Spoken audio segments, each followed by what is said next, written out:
However, it's not easy. It's not easy.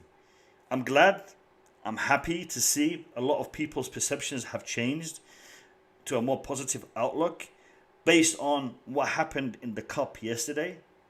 However, that's how we should be all the time. We should always be positive when we're looking at our club. We have a fantastic club, lads. We have a fantastic club.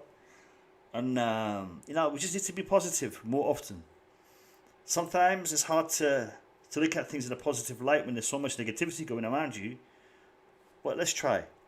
Let's try. Now, until the rest of the guys come in, I'm going to address some of your comments.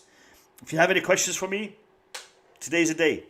Hit me up in the chat and I will look at them. Bauer, are we getting... We are getting back there. We are getting back there. As far as I'm concerned, we never left. We were always there, mate. We were always there. Luke Mudway, big up to you. Big up to you. Who's missing currently? Everyone's missing currently. Boogeyman is missing. DJ Sav is missing. MDT is missing. Oh, you mean in the team? Oh, my bad. In the team, let's have a look.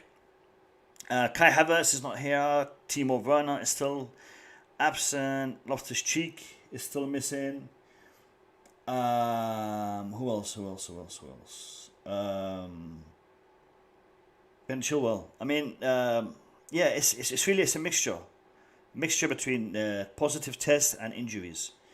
But we are still missing a few.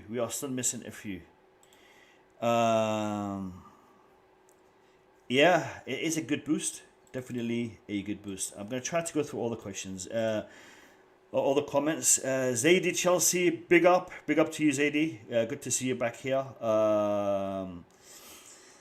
Our fan base is very impatient. They will even get Pep Guardiola. If they could do that, big up to them. What's Luke saying? Considering we only have 6 points off the top place with injuries we've had is amazing. Liverpool had a similar injury crisis last year, and I'm pretty sure they were 7th or 8th. You mean at this point in the season? Yeah. We are doing fantastic, lads. We are doing really well. We need stronger depth. We do need a stronger depth, Luke. Definitely need stronger depth. We have lost only one match in the last 18 matches with so many injuries. Was it only one match? Was it? Are you talking about across competitions? Are you talking the Premier League? All right, I see what you mean. Varana, big up to you. Welcome. Yeah, and that loss, it shouldn't have happened. It should not have happened. Varana, big up to you. Chilwell, fit for Aston Villa? No. Chilwell will not be fit for Aston Villa. No, Chilwell will be returning in January. Towards the end of January, I would say that's when he'll be returning. But he's back. Yeah, he'll be back in training once he comes out of isolation. No, not yet. We still got him for a little bit longer. We still got Alonso for a little bit longer. All right. Zaidi is asking a question. My question is: do you think with the 3 players returning from isolation, we are back in the title race?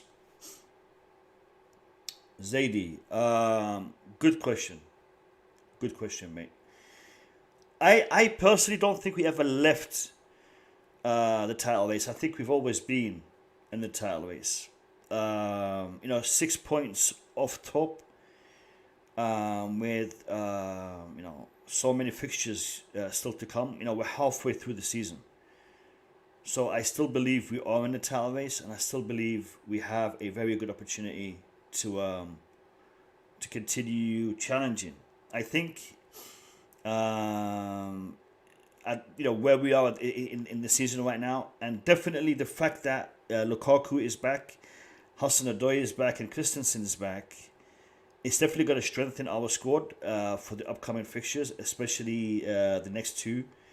and we were needing that. We needed those players to be back. So definitely gonna get better results because of the availability of those two players, and it's definitely gonna help us to to challenge. I think we are still in the title race. I don't think we are out of the title race. I think we are still definitely still in the title race. Ziyech, what about Ziyech? What about him? You're saying Ziyech also, but I'm not sure what you mean by Ziyech. Let me know what you mean by Ziyech, mate. Okay, question here from Sean Mark. Do you think there's agendas against Chelsea by the media? No, I don't think so. I don't think there is any agendas against Chelsea. I know there is agendas against Chelsea. I know. It's not something that I think maybe, because when you think something, you could be right, you could be wrong. I know for a fact there's agendas against Chelsea. I know that for a fact because we see it on multiple levels. We see it on multiple levels. The media is one. The media is one. I should adjust the light 1 second. Yeah, the media is one aspect. I think there are many aspects. I think the Premier League is favouring other clubs in certain decisions. They may not be targeting Chelsea, but they're definitely giving the benefit of the doubt to other clubs. I mean, like, we heard, Leeds, Liverpool, Wolves, and another team. It's Watford. They've had their matches cancelled, postponed, because they've had positive tests, while Chelsea didn't get their matches postponed. So, how do you classify that? I mean, we could say that, the criteria, the decision is based on or whatever. I don't know. But we see it a lot. We see it a lot in different scenarios, different circumstances. So I don't think there is agendas. I know there is agendas from my perspective. Lukaku is back. MCIG says Lukaku is back. Yes, he is. Yes, he is. Lads, I'm going to go through your comments one by one, up until we get to a question. All right, here we go. Luke Mudway. I'm a sucker for transfers, so I'm going to ask a question regarding that. Do you think a left wing back and the CM, the central midfielder, are imperative for the January window? Or can we continue the season with a squad as we have it? The midfield part of the question, I think we can continue. The midfield part of the question, I think we can continue. The left wing back is difficult though. I'll tell you why the left wing back is difficult. You see, even if Chilwell was to recover by the end of January and he is able to play, he would not be to the same standard or the same level that he was when he became injured. We'd be lucky to see him have that by February, March. We'd be lucky to have him at that level by February or by March. Therefore, we will still have to rotate heavily between him and Alonso. So that for me is problematic. However, if we were to go into the window and get someone, I am leaning towards I am leaning towards us getting a loan player rather than a proper transfer, buy a player. And I'll tell you why I think we should go for a loan. If we were to buy a player in January, prices are premium because clubs don't want to sell their players in January, halfway through the season. So to get a good player, you're going to have to pay a little bit higher than what you would in the summer. That's number one. Number two, the players that are currently being mentioned don't really interest me all that much. because they also have elements of injury proneness. Their form is a little bit erratic. But there is one that I would be keen to see at Chelsea, and that is, I think his first name is Theo Martinez, I believe. Theo Hernandez. From AC Milan. I've seen him play a couple of times. I think he has something about him, and his stats are pretty good. So he would be a player that I wouldn't have an issue with. But again, I would rather see him in on a loan than a buy until the summer. But it's a position we need to address in January. That I think we need to do. Okay, they will first. I don't think Chilwell will be having surgery. I think surgery is not on the table at this point in time. If he has surgery, he won't be. This is a comment here from Bauer. I don't think he will be having surgery. If he has surgery, then he will not come back this season. Yes, Lukaku and Christensen are back. What's Abraham saying? I'm not giving up. Abraham is saying, I'm not giving up on the Blues. All I want now is to see the Blues on top of the EPL as we fudged. Alright, yeah. I'm not sure what you mean by that. We will keep going in the Premier League, and we will definitely be looking to do some madness in the Champions League, and get back to back. Hopefully. Bauer saying they will first see whether Chilwell needs a surgery or not in the first week of January. Is that what has been said, Bauer? Because from what I understand, that's been decided that he will not be having a surgery during the season. If you've seen something else, I've not come across that. Chilwell apparently on course to yeah. Yes, I've heard that. That could be true.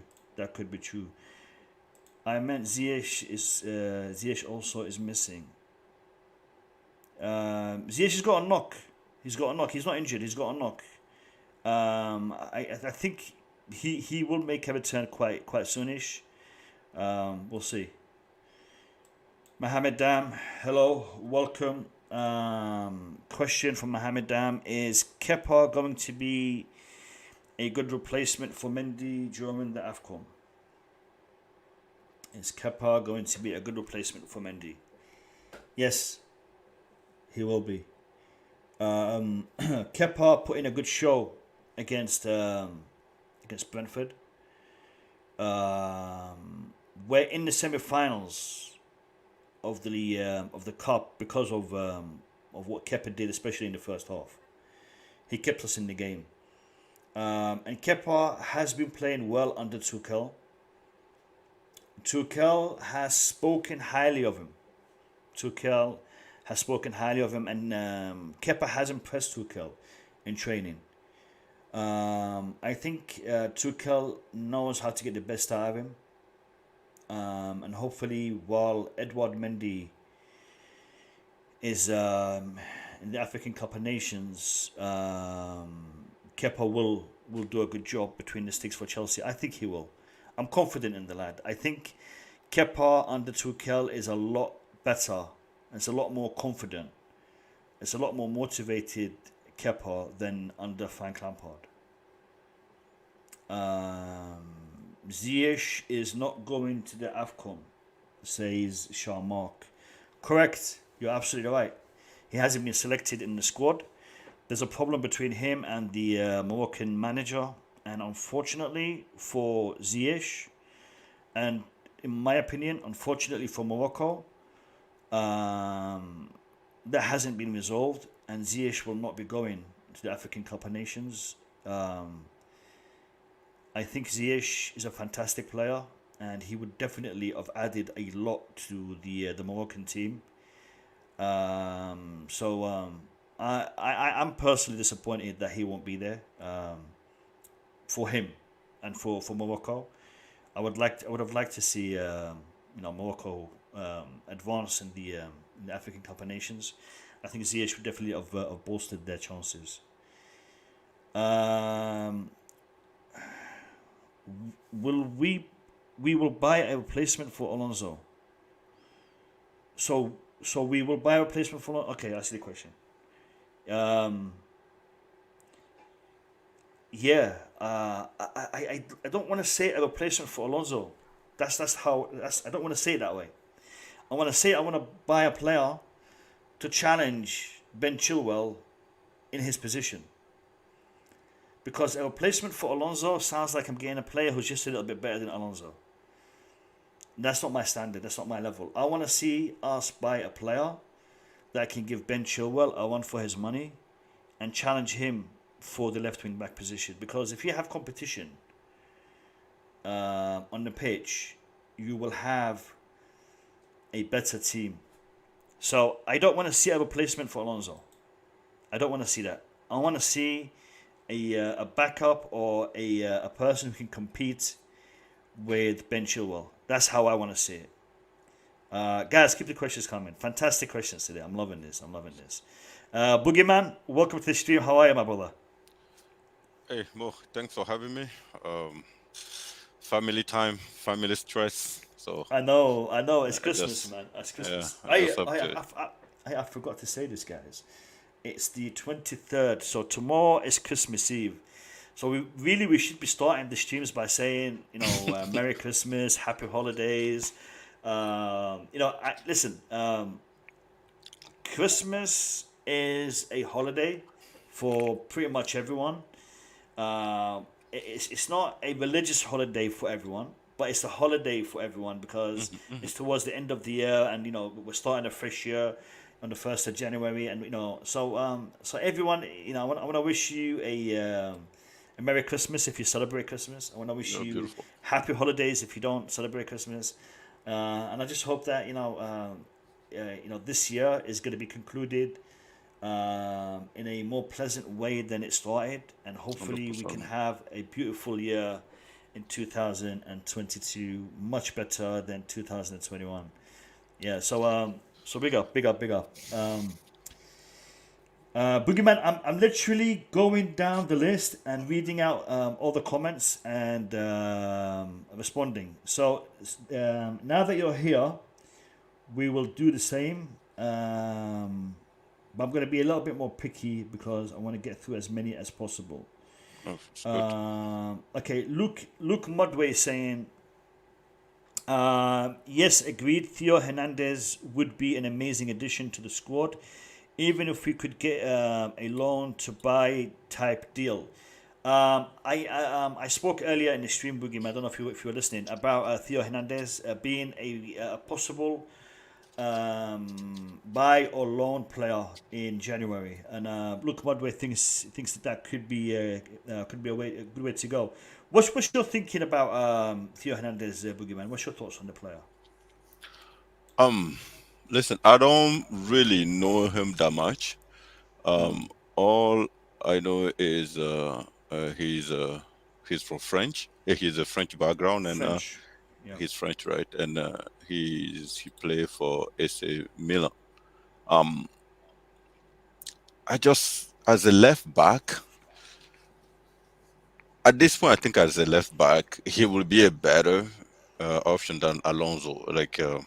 At least to have some confidence, bring some confidence into the team, into the group, because everybody keeps screaming, Alonso is not good, Alonso is not good. So just bringing someone to challenge Alonso, or maybe when Chilwell come back from injury, then we have three options there. It's a good thing, but are we in a financial position to do that? Because I don't know how much Theo is going to cost Chelsea.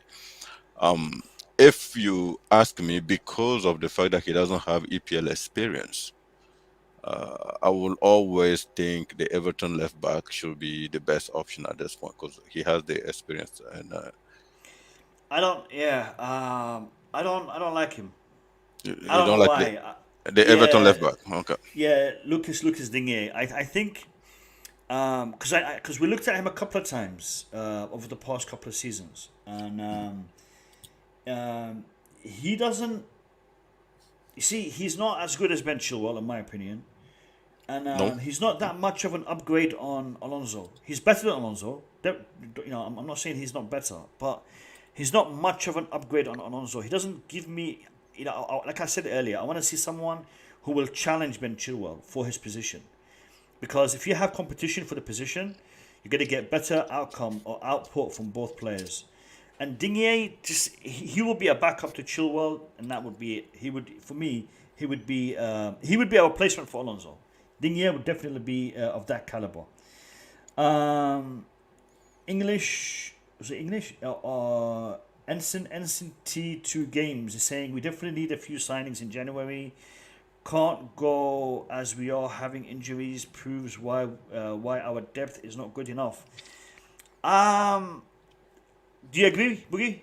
No, I do not. I disagree. The truth is, it's good to buy a player and then after that scream that the player didn't have a preseason or the player need time to adapt to the group. So if we're going to go crazy and buy anything in January, it should just be promoting one of our youth or two of our youth, or bringing someone from loan back, someone that already belonged to Chelsea, bring him back to the team, because it's so. Or we can loan someone, Boogie. We can loan someone. We don't have to buy someone. We can loan someone to come in. Yeah, but the problem with loan someone is if that person is on 200,000 pound a week, you're trying to loan him, it's become another Saul. Because the thing is, the problem with Chelsea is we don't have time to lose 2, 3, 4 games. Like that's the problem. Chelsea is the top. We need to stay close to that top 4. So we cannot bring someone in that cannot start like at the beginning of ripping up trees. He has to be able to do something good. So that's why I just don't. With a team like Chelsea, we go hard or we just don't go. That's all. We have to spend the money, which we don't have, or we just don't go. Because I don't think we should bring someone in and just wait now. We have a lot of youth. We have the lone player that should come back in. Yeah, no. You see, Boogie, I agree with you, but there's also a flip side to this. And guys, I will be speeding up the reaction to the comments because I want to catch up with you guys. So keep the comments coming in. And we will catch up with all the comments. There is an issue that a lot of people don't always seem to understand, but when we get a player on loan, it's not just that we're paying his salary. We also pay a signing on fee. Sometimes people think that these loan players are free. They're not. I mean, for example, Saul Niguez, we paid 5 million euros to sign him. 5 million euros. So 5 million euros is, it's more than AC Milan paid for Giroud. So, as a transfer. So it's not necessarily free. So just, we keep that in mind when we're moving forward. Boogeyman, this is a good question from Luke Modway. I want you to answer this. He's saying, do you think some of the youngsters who played yesterday will be given further opportunities to impress? What would you think? I think it is a mass at this point. The COVID situation imposed that. It's not. We should not hesitate anymore to involve a player like Val and Jude and even Simons, the one that played the right wing back yesterday, before being replaced by James. So we should not hesitate to involve those and even bring another youth for the left wing back.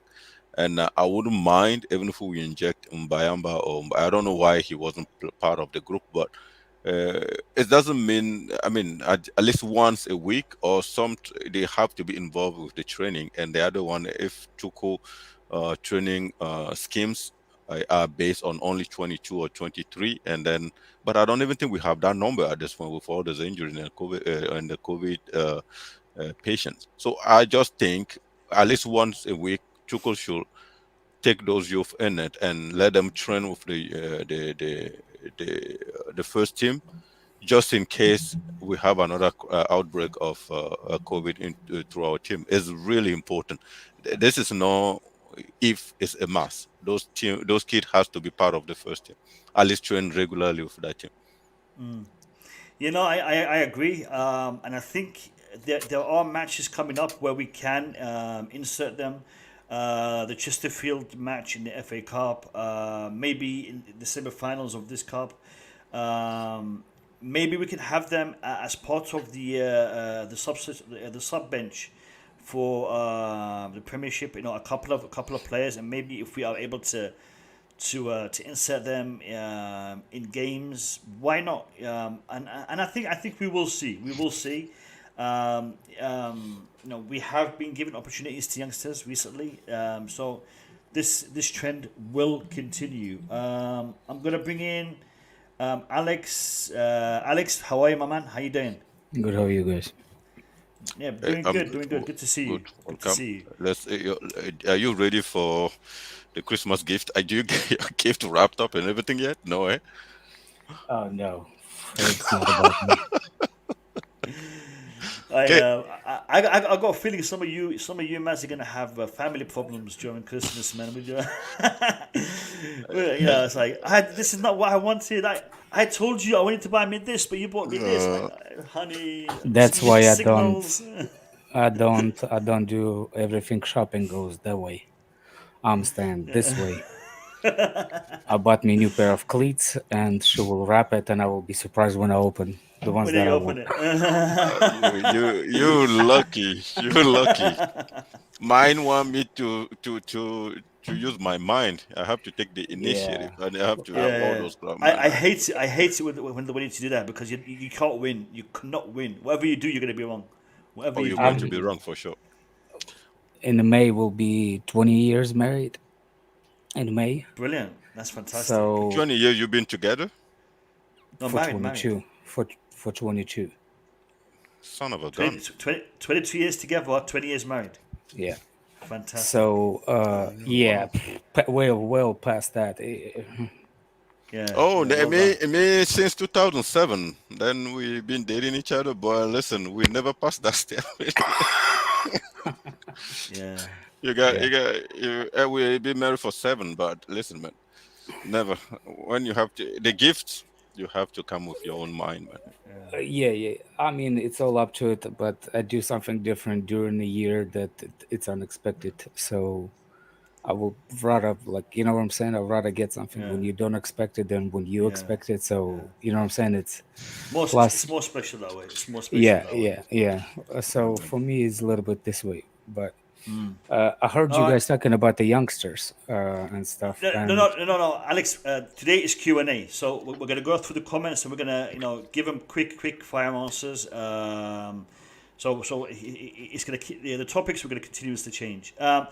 This question: when is AFCON? AFCON will be in January. It's next month. So the 9th. The 9th. The first game, the 9th. Yeah. And apparently. This is something that has been agreed between the Egyptian Football Federation and Liverpool. Mohamed Salah will not join the Egyptian national team until after the Chelsea game. Of course. Yeah. Wow. We could have did that for Mendy, but they managed to do it. So Mohamed Salah will be facing us with Kepa in goal. So looking forward to that. Is Ruben Loftus-Cheek still out? Guys, as far as I know, he's still out. Is he? His injury, not the COVID. Still injured. Yeah. He's out to injury. Let's continue. Chelsea is saying hello Chelsea. Hope you're doing good. Merry Christmas to you, Chelsea.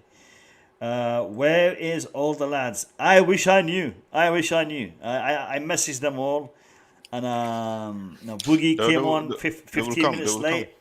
Alex came on 35 minutes late. I don't know. People in the chat, sorry about that. But listen, family. When family call, it's Christmas. The kid at home, so you have to adapt all the time, man. All right. A question from Chelsea, and I'll let Alex take this one first. Alex, will we sign anyone in January? Yes. What do you think? Who do you think will sign? I think Everton guy is gonna come. Lucas Digne, the left wing back. Yeah, I think he Yeah. will come. Plus, I think it's gonna be Tuchemeni will come. Will be bad, but on loan back to Monaco on loan. Remember how we did it? Yeah, We with bought Tuchemeni Pulisic and and yeah, Kovačić. and Kovačić, correct? Yeah. So No, And De Kovacic, Bruyne. Kovacic was the other way around. Kovacic was the other way Kovacic was around. just loan. Yeah. Yeah. You Yeah. Kovacic De Bruyne. De yeah. Bruyne. We did the same thing with De Bruyne. with the De Bruyne. We bought him and we loaned him back Oh, to Genk. no, to no, Genk, it yeah. wasn't Genk. Was it Genk? Yeah, Yeah, came he from was Genk. playing for Genk. Yeah. Yeah. And Yeah, I but- think. Anyone I else? Do you think- reckon? Alex? Yeah, I think it's gonna be what's his name? The guy that apparently really wants to come to Chelsea in January, not waiting until summer. It's Kunde. The way he's talking, but- Yeah. the two, but the two definitely. I think it's Tuchemeni will flown back and Tuchemeni and Everton. Lucas guy. I Digne. think Yeah. Lucas Digne. I Yeah. think those will be the Tchouaméni- ones. Yeah, look, I agree with you on both players, but I don't want to see Digne. I think we probably do get him. I'd rather see someone else. Tchouaméni is a player that I really like in regards to the way he plays, in regards to the ability he has. I'm just worried about if we do sign him, are we gonna what's the word here? Neglect some of our youngsters in the team? I don't know. Do you think we I- should we should stay with Alonso for the rest of the season? No. I'm talking about Tchouaméni. Tchouaméni. Yeah, Oh, okay. Tchouaméni. I think Tchouaméni was a Alonso's long-term problem. prospect for Yeah, Chelsea. I think, Alonso's a problem. I think Yeah, Tuchel was. I think Chelsea was going after Tchouaméni for a long time. I don't think this is Yeah. the fresh. Boogie, And I think we will buy him for the reason for other teams will not get him, because the other Yeah, team wants yeah. to get. I think that it will be that I that. can see. That I can see. Yeah, definitely. Because he's on the shopping list for quite a few teams, and competitors, rivals. So from that aspect, yeah, Manchester United, remember Manchester City? Yeah. Boogie, will we sign anyone in January? And I'm going to add to the question. Just when I look at the system, it's just the left wing back that is the issue at this point. So me personally, I don't want to sign anybody in January, because whoever we sign in January, it's not just for 6 months, and I would rather have our youth coming up. But for any reason, in January, 1st of January, I don't know when the window is open, if we have news from Chilwell injuries that he's not going to come back, because maybe it's just the entire season, then I think we have no choice but to bring Luke Digne in. And I don't want us to sign anybody from outside of EPL. I just want someone from the EPL that has some experience with the game, how the game is played, and at the same time promote one of our youth so we can have at least 3 options at the left wing back. That would be my suggestion. When it comes to the midfield, I don't want to sign anybody. I don't even think Tchouaméni is as good as everybody said. He is a prospect, yeah, but I just think Tchouaméni coming and loan back to Monaco is just going to end up being a player that will come for our preseason. We'll loan back preseason because we have actually good prospect in that position. Exactly the same name we're giving to Tchouaméni. He's a prospect. We have a good prospect in the midfield, and as long as Tuchel is our coach, I think Billy Gilmore actually has a future at Chelsea, because the tiki-taka or that pass around ball that Billy Gilmore is really good at it. And what we saw for Conor so far, I don't think Tchouaméni will be doing better than Conor Gallagher. And Kante still have 3 years in him. Jorginho will still have at least 2 or 3 years in him. And Kovacic still have at least 7 years in him. And you go up the list, you get to Ruben Loftus-Cheek. Probably I still have at least 7 or 8 years in him. So what is the point of bringing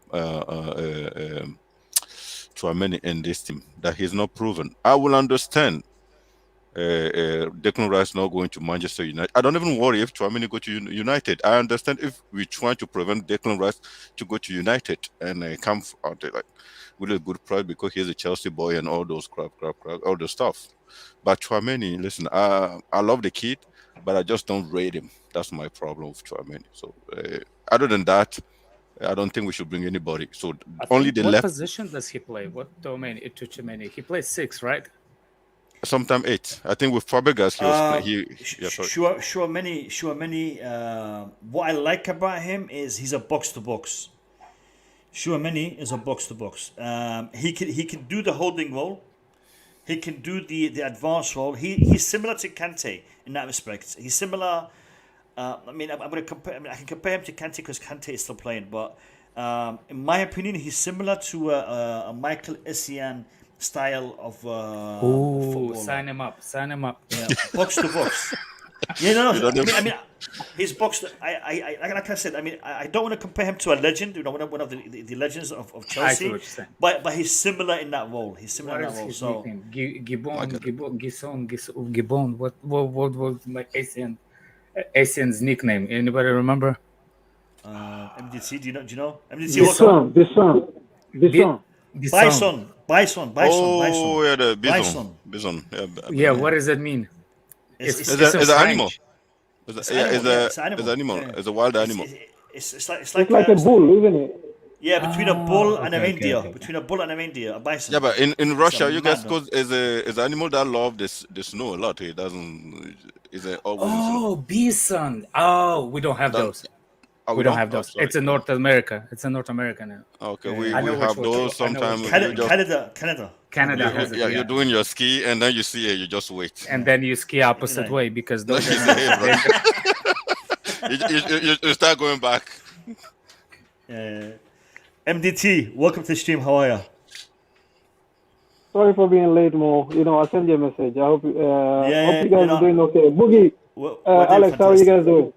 Good. And Boogie, anybody you scout, I have to check it double. I like Tchouaméni. Tchouaméni has a potential. His ceiling is Michael Essien. Mo, you're right.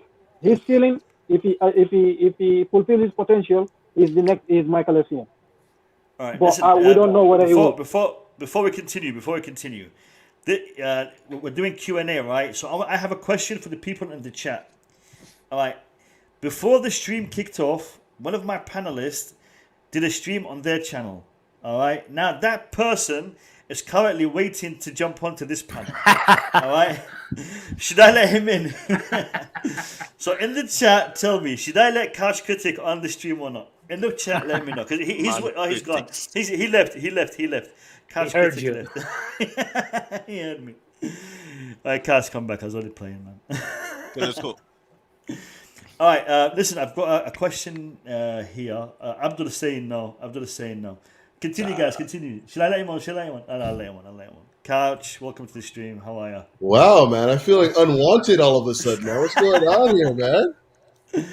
Hi, welcome. Listen, just do a bit more logistical research before you plan your things, man. Hey, man, I planned mine long before yours, bro. Long before yours. How come you're not guesting on my? How come you're not coming on my thing, man? How come you're not coming on my team to be a part of it, man? What's up? No, listen. Seriously, I was supposed to go live today at 7, but then I changed a few things around because I had things to do, and then I realized you're going live at 7, so then I thought, I can extend my thing until 8 o'clock, and that's how I just took my time doing what I was doing, and that's where it was. Welcome, Couch. Hope you're doing good. Merry Christmas, and it's good to have you on. I've got a question here from Wise Guy. Wise Guy is saying, Wise Guy, your timing is impeccable. How does the panel feel about Lukaku being available to play on Boxing Day? That's the game against Aston Villa. Do you think we should expect anything from him?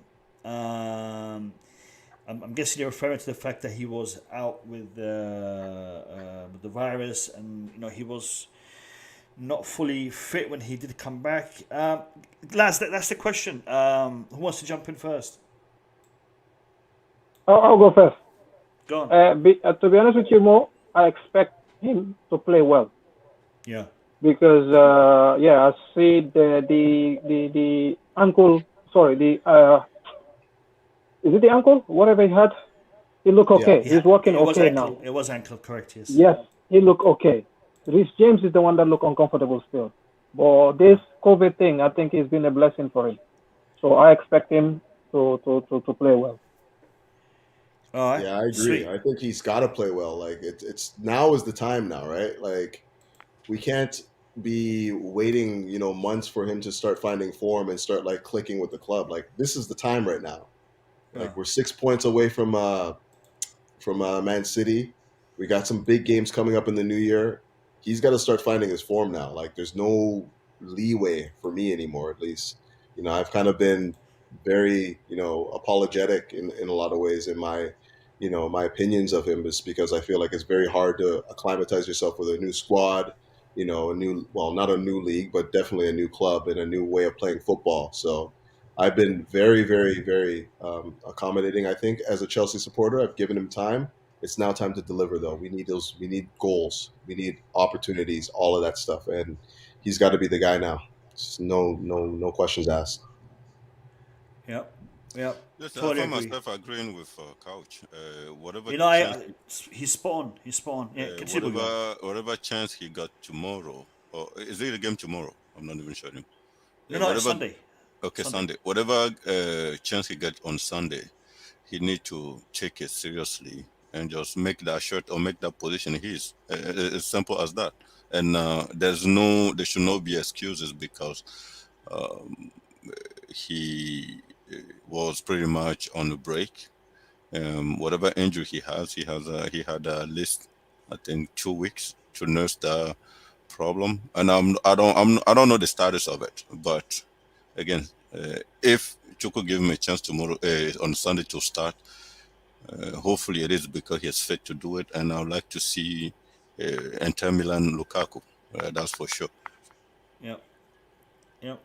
Yeah, no, I agree. I think Lukaku has had enough time to rest. From what I understand, when he had the COVID, he didn't have it with symptoms. He just tested positive, so he was able to train at home. Training at home is not the same as training on the field, but he was able to keep himself fit. He's got a couple of days training now before he gets into the game against Aston Villa. I expect a lot from him. Alex, what's your thoughts on this question, mate? He's available. That's already half a battle won. Yeah. What I expect? Start banging the damn goals. We need them. Like that.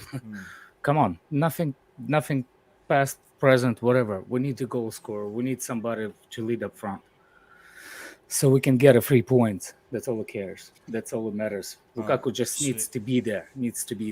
And that's it. Sweet. Okay, guys. I'm gonna take a question from Sportswire. All right, I'm gonna take a question from Sportswire, but I'm also gonna be giving a gift on the stream after the question. Now, to qualify for that gift, you have to have been subscribed to the Blue Lounge for at least 5 minutes, because you're going to have to write something in the chat. And you can't write nothing in the chat unless you've been subscribed for 5 minutes. All right? I'm going to give you a... He's out. Oh, it is me. No. Can anybody hear me? Yes. Okay, so your Wi-Fi. You're back. You're back now. You like it? Mo, you there? No, he's not. He can't hear us. Can you hear? Yeah. Oh shit. He has to go out. Yeah. Did you kick him out? Yeah, No. Boogie did. No, I'm joking. I didn't touch anything. There he is. All right, can you guys hear me? Yeah. Yes, we can. All right, because It's this KFC Wi-Fi that I've got going. No. No, seriously. Switch to Yeah, so McDonald's. yeah, no, seriously. So I'll be giving away a super chat. So your next comment, your next question will be highlighted, regardless of where it is on the screen. All right. So we'll take the Sportswire question, and then I'll be doing that. So make sure you subscribe.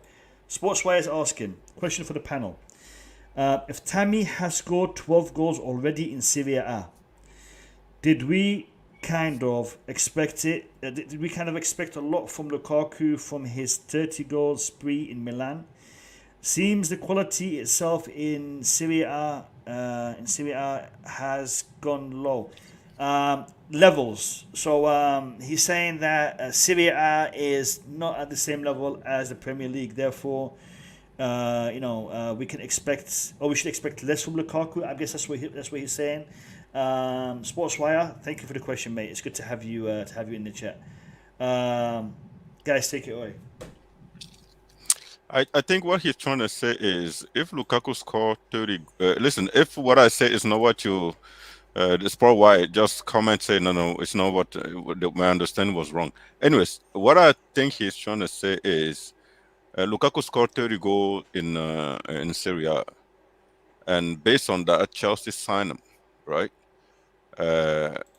Do we keep our expectation way too high for Lukaku because Serie A, because Tammy is already scoring 12 goals in Serie A? So isn't it because Serie A is way too the defender in Serie A are way too lenient, or they're not as difficult as a Premier League defender? So pretty much what he's saying is our expectation should be really low when it comes to Lukaku, because EPL is just a different animal. Okay. Who else wants to take a crack? Yeah, at that? but I look at this. It does the goal. He said exactly. Good. Yeah. That's what he said. Yeah, I know. I mean, I look at it this way. The question is kind of like it's lacking the perspective here. Tammy scored 12 goals in all competitions so far, but how many goals did he score in the UEFA Conference League? So you just can't say somebody scored 12 goals so far. It's not 12 goals in Serie A. I don't think so. I don't think anybody has scored 12 yet. I don't believe that. Not in the league, but like the cups. Yeah, but These Lukaku are in the league all has cups. scored. What No, he's no, saying is that's true. what I mean. Lukaku has scored No, I'm talking 24 about in the league and 30 in the entire Inter Milan. Yeah, Okay. I'm talking about the Conference League. Tammy scored quite a few goals in the UEFA Conference League, the third-tier competition. So so goals is like if somebody scoring goals in the League Cup. Yeah, that's a tally, but you can't base scoring goals on League Cup to say, oh, somebody scored this amount of goal in the League Cup or in the things like that. So you have to say Serie A. He scored 6 goals, I think, in Serie A, and so I think you should base it on the Serie A and the like the FA Cup or whatever, not UEFA Conference League. For me, that's the only difference there. If Boogeyman played, interrupt you for 1 second, MDT guys. In the chat, type in hashtag Q&A. Type in hashtag Q&A. So you'll be putting or registering for a super chat giveaway on the stream where we will answer your question, guaranteed. So hashtag not Q&A, Q&A couch. Q&A, like it's on the screen in front of you. Q&A. Type it in the chat, and then you can submit a question, and we will have to answer it. No, like man. Boogie, Gabriel, what are you doing to me, man? Look at the screen. Look at the screen. There you go. Jim has got it right. There you go. Q&A. Just type in Q&A. Come on, lads, you can do it. Go ahead, MDT, continue. Yeah, Boogie. Like example, Harry Kane. I think he's only scored 2 Premier League goals, if I'm not mistaken, 2 or 3. But if you check the whole season, I think he's already on double figures, if I'm not mistaken, almost close to, because most of his goals have been on UEFA Conference League. So do you get where I'm coming from? So the Conference League is a different animal. Yeah, the reason why I don't mind too much is because Lukaku is still at a low performance level. And for me, he just needs to score goals. I don't care about the nature of the goal at this point. If Lukaku was to be like at this point was scoring 16 or 70, and we try to analyze Lukaku, then I will be going to detail. But at this time, all I care about is Lukaku scoring goals. And all I care about, if I want to compare, Tammy is also in the new league. All I care about is the amount of goals he's scoring, whether it is in Conference League or not. You need to score goals. Just keep scoring them. Even if we play, how do you call that team we play in Champions League again from... I forgot that league. Anyways, Zenit. What's that? Zenit or No, Malmo. the other one, Malmo. If Lukaku scores 6 goals against those people, I'll still be happy. I will still count it as a Lukaku scores 6 goals or 7 goals or 7 goals. I don't have a problem. I don't want to go to those. I But understand that's what Champions you're League. saying. That's Champions League. I agree. but- I hear you. I don't care what the competition is. Like, you just got to score goals, because more goals you score, the more confidence you get. Right? It doesn't matter what the competition is. So if Lukaku, I just feel like Tammy's going to be fine. We all know this. Like, this is a league that he will be able to flourish in, because maybe the competition is not that high, but with every goal that he scores in Serie A or Conference League or whatever, his confidence grows as a striker, and he becomes, has more ability in front of the goal. With Lukaku, it's the same. I think he has the quality to score in any league in the world. I think he has that quality. He's strong. Couch. Physical. Lads, we are now going to draw the next question. We've only got 7 registered, so you got a couple of seconds. Type in hashtag Q&A, and you will be registered for the next question. If you don't type it, you're going to miss out. So we've got a couple of seconds. All right, 7 entries. Let's go. Here we go. Let's see who gets this one. That's pretty cool. Me. Oh. Oh, bloody! I'll have to do it You again. won I'll have the to- roll. I call it rigged. Rigged. No, rigged. it's not rigged. It's not rigged. Stop No, the no, sales. Election. I was telling Africa, people to type in. I was telling people to type Q&A, and so it registered me by mistake. Oh, there's me. Come on, let's go. Gabriel.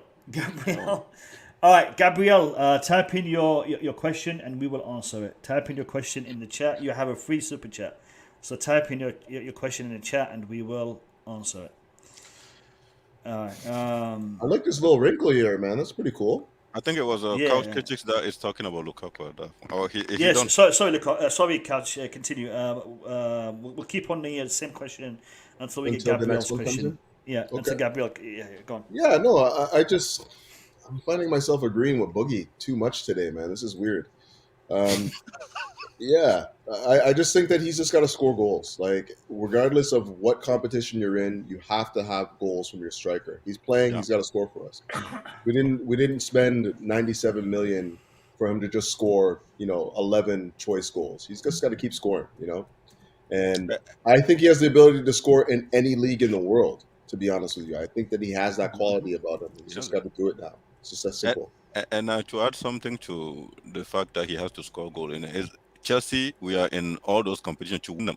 We haven't decided not to win any of them. It's not the FA Cup, Carabao. If Lukaku is scoring 7, 8 per game in the Carabao, we'll win it. So we want to win everything. So I don't really care about the nature of the goal. He just needs to start scoring at this point. And when he reached 30 goals in the entire season or 40 something, then I was trying to find a reason to say he's not performing. That's why I say, he's only scored 2 in EPL. Then you will hear me saying stuff like that also. But at this time, I only want him to score goals. That's all I care about.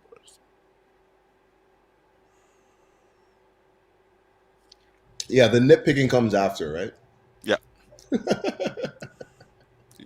Yeah. Gabriel's taking his time. Oh, here we go. Gabriel's question. He says, we seem to have played better with Rom. How can we get him to score? Talk about changing the topic, Gabriel. All right. We seem to have played better with that one. So he thinks we play with that one better. How can we get him to score? What do you guys think? Can I take the lead on that one quick? I'm scared. I'm scared to give you the lead on this because I don't know. I have a feeling you're gonna destroy something. Go on. Listen, that's the way. I was trying to be quick, and that's my New Year things I will trying to be always quick. So it depends on what Gabriel is saying, but we seem to play better without Lukaku. If is to score goals, I don't think we're doing a better job without Lukaku or even with Lukaku sometimes. If it is possession ball, just passing the ball around, yeah, if that's your definition of better, yeah, we're doing better. We have control and everybody is involved. We press, we do all those things. But I think at this time, we just have to find a middle between those two systems where we need someone that has a goal scoring pedigree. He had it. We know he can score, and give him a chance. I mean, we can also say the German Werner also is a goal scorer, but the last 2 years or the last year and a half, we give him too much chances and he just keep putting them on the side. He will not score. So let's just put Lukaku in a situation where we pass the ball to him and see if we can sacrifice part of our passing game and just see if Lukaku will score goals. I don't mind that at all. Yeah. I think there's a bit of a misconception in and around the Chelsea supporters about how we play with Lukaku and how we play without him. And I think that one of the things that I've heard a lot is that Lukaku has to learn to play with Chelsea, and Chelsea don't have to adapt to Lukaku. And I just think that that's not right. Like if you paid 97 million for a striker, you have to have a plan for how you're going to utilize him. And if you're not going to play to his strengths, then what's the point of paying 97 million for him? Play to his strengths. Play to him so that he can find his football as well. Like I understand that we were able to be a lot more fluid with the Kai Havertz and the Werners and Mason Mounts and whatnot, but we weren't scoring goals. We brought in Lukaku to score goals, which means that we have to try and find our system that is catered to his strengths. It's not about just like plugging him into our system and assuming that he's just going to be on the end of things automatically. I think that we have to be able to adapt our system to fit what his strengths are, and currently we're not doing that. So I think that that's where it starts for me. But how we can adapt the strengths to one player if we build the team around a different player? But who do we build the team around? Don't say Jorginho. Do not say Jorginho because it's not. Okay, if you say so, then who we build the team around? That's exactly the point. Who are we building the team around? We do not build anybody. We already have a team. Who's the current team is built around? It's not built around anybody. If you listen to all the pundits that played football in the past, and they all say the Tuchel system is a reject system. It's a system. People have to fit in it, and you have to play Tuchel system. And it's not really given. It's not given chances, or it's not given opportunity to creative player to even being creative. I think we all listen to a lot of pundits. They say Tuchel has to tweak something somewhere so creative player can become creative. Maybe. All right, I'm gonna. Sorry, Boogie. Just gonna 1 second, guys. Just type in hashtag Q&A once. If you're registered, that's it. You don't have to keep on typing it because we will be doing it again and again and again. Make sure you type in hashtag Q&A as is done by me earlier in the chat. We will be doing another draw in a couple of minutes. We've got 13 registered so far. Sorry, 10 registered. So make sure you're doing it properly. Sorry, Boogie, carry on. Yeah, so I think Jorginho fit in that system. Yeah, Kante fit in that system. Yeah, we can even the age of the Brazilian Thiago Silva, and also Rudiger, and also if you want to add Christensen or Chalobah, they fit in the system. But as a Tuchel system that he brought into the team, and listen, I agree sometimes with what Redneck say. I'm not going to say, oh no, you're wrong. Jorginho performed amazingly in Italian and our system for a reason. So maybe you're right. I don't mind it. But again, I think Lukaku have to be given some chances so he can at least score, and we have to adapt our system somehow so that guy can start scoring. Because if we give him a chance, he doesn't take it, then we need to talk seriously about what to do next. That's for sure. Yeah, for me, go ahead, man, DT. Sorry. Yeah, for me, with the past few signs I've seen, I'm very hopeful. Because I wasn't worried about Lukaku because I know he can score goals. what I was trying to look for is the players behind him. And Kante looked very good, let's be honest. And Yeah. Mount as well is on form. So those and Kova is back. So those are things that I was waiting for because we don't have Chile, but Reece is there. So I believe because they will provide for Lukaku. And now Lukaku has to make sure that when the chance gets there, do what he's paid to do. Okay, to be honest with you, I hate this fluid 9 system because fluid 9 is just for control. You don't score goals. You have to be very, very good. The players have to be efficient for them to score. I don't. You have to be messy. Sorry, MDT. I'll let you go first, but you have to address the question as follows. How can Lukaku score goals because of our chemistry is very poor to look at him in the front. And the reason is mostly James making corners for him. That's it. Who is better to be next to him in the front line? I'm guessing that's what he's asking. So we have issues with our system. And that is why he's unable to be productive. That is pretty much what we're saying from Football Styles from Wissam. Wissam is emphasizing that we need to make some alterations to accommodate Lukaku. What do you think, MDT? Yeah, I don't think we need to be honest with you. I think our players were just off form, the forward players. The defense was okay, the midfield was okay, the wing backs were okay. It's just the 3 at the front that were not in sync when the season starts. And I believe now, although, Tuchel system, I'm not going to lie, because this system, I've seen it before. The players, they don't have the 3 players at the front. You have to follow an instruction. But you're free to play like whatever, but you have to follow instruction where to be. So that's true. Some players, you limit them to express themselves in a certain way. Because, okay, I understand that. But the system, nothing wrong with it. I just believe that with Kova back in the team, Kante we just see the past 2 games, Mount scoring goals, that's good. If Cho player or Pulisic either side, that's all we need. I believe they will create chance for him. Yeah. Reece James is the only player apart from do you know only Reece James, Aspi and Kova has created goal for Lukaku this season. None of our forward has. So I want to see Mount become a creator as well as a goal scorer. Because now he's a goal scorer. I want him to bring out this creative instinct in him. So I want Kai as well to be the same, a scorer and a creator. If they do that, we're fine. Those are the 2 that need, if they do that, we're fine. Kova, we can't rely on Kova, Reece James, and Chilwell is not here, Alonso, to be creating for us all the time. The players at the front need to create for each other. They need to. All right, sweet. Before I hear from everyone else, Eric Blue, big up to you. Welcome to the stream. How are you? I'm good. Thanks for having me. Sorry, I'm very late, but better late than never. Yeah. Listen, I'm sorry, but you're not getting paid for today, man. I'm gonna cut your wages, man. I'm not paying. Well. No, big up to you, Eric. It's all good. Listen, it's the time of the year, man. Everyone's got engagements with the family and whatnot. So I understand that. Big up to you. Listen, guys, make sure you keep typing that hashtag Q&A because we will be selecting a new question very, very soon.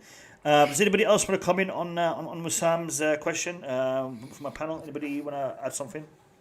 I think I agree with MDT. Listen, we play without Lukaku. We play with Lukaku. Now the team need to bring him back, and he has to take the chance. That's all it is. He has to take it.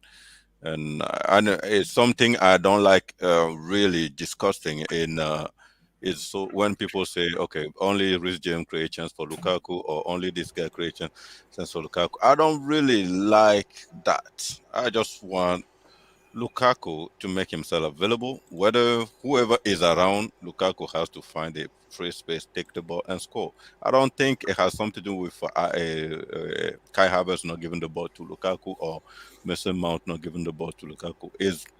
the way the game is turned. If Lukaku is a little close to the left, when James is, he'll receive the ball. If he's on the other side, down. Anyways, at the end of the day, Lukaku, take your chance and score your goals so we can all be over this whole thing about Lukaku, right? He needs to start scoring. Like everybody on this panel said, he needs to start scoring. All right, guys, we have 12 entries. I guess people are not typing this in. All right, hashtag Q&A to register for the next super chat. Hashtag Q&A. And by the way, if you want to send in a super chat, you get priority. But if you don't, this is the best way to make sure your question gets answered. Let's draw again and see who is going to win. All right, here we go. And I think it's not everybody that has the A on their clavier, right? A lot of people don't have those. Come on, man! I keep winning. I got Yeah, to myself. I mean, you can ask the hold question, on. right? Sorry. No, I'm not answering the question. I'm going to actually just make everyone type it in all over again. We're going to change it. We're not going to do Q&A. We're going to say hashtag what? Hashtag Tuchel. Hashtag Tuchel. Yeah. All right. Hashtag Tuchel. So guys, hashtag Tuchel in the chat to register for the next question. So just type it in. But, guys on the panel, please don't type it in, because it's just gonna make it awkward. Because just keep it with the guys in the chat. So we got Tobago, we got Luke Mudway, Gabriel, Eric Blue, man. What are you doing? Is it capital T or the? It doesn't matter. It doesn't matter. It doesn't matter. Okay, sorry. No, it doesn't matter. So far we've got 4 entries. I'll wait until we get 5 and then we'll draw. So hashtag Tuchel to get a super chat. MCIG done it. All right, here we go. I'm gonna click it. Shall I wait a couple more seconds? No, I'm gonna click it. Here we go. All right. What should be Eric Blue? Abdul B. And he was the last one to register as well. Abdul B. He was literally the last one to register. Abdul B. Big up to you, my friend. All right, type your question in, Abdul B, and we will answer it. Type your question in the chat, and we will answer it. And everybody else, just type in hashtag Tuchel, and you'll be registered for the next round. All right. Abdul B, type your question, and we will answer it. Everybody else, hashtag Tuchel. This is good. This is good because it's random. It gives people a chance. And Shiloh, man, you literally just missed out. But you're registered now for the next one. For the next round, you're registered. You, Tobago, you're all registered. Fine Boy is registered as well. Haniam. All right. Let's hear it, Abdul B. What's your question?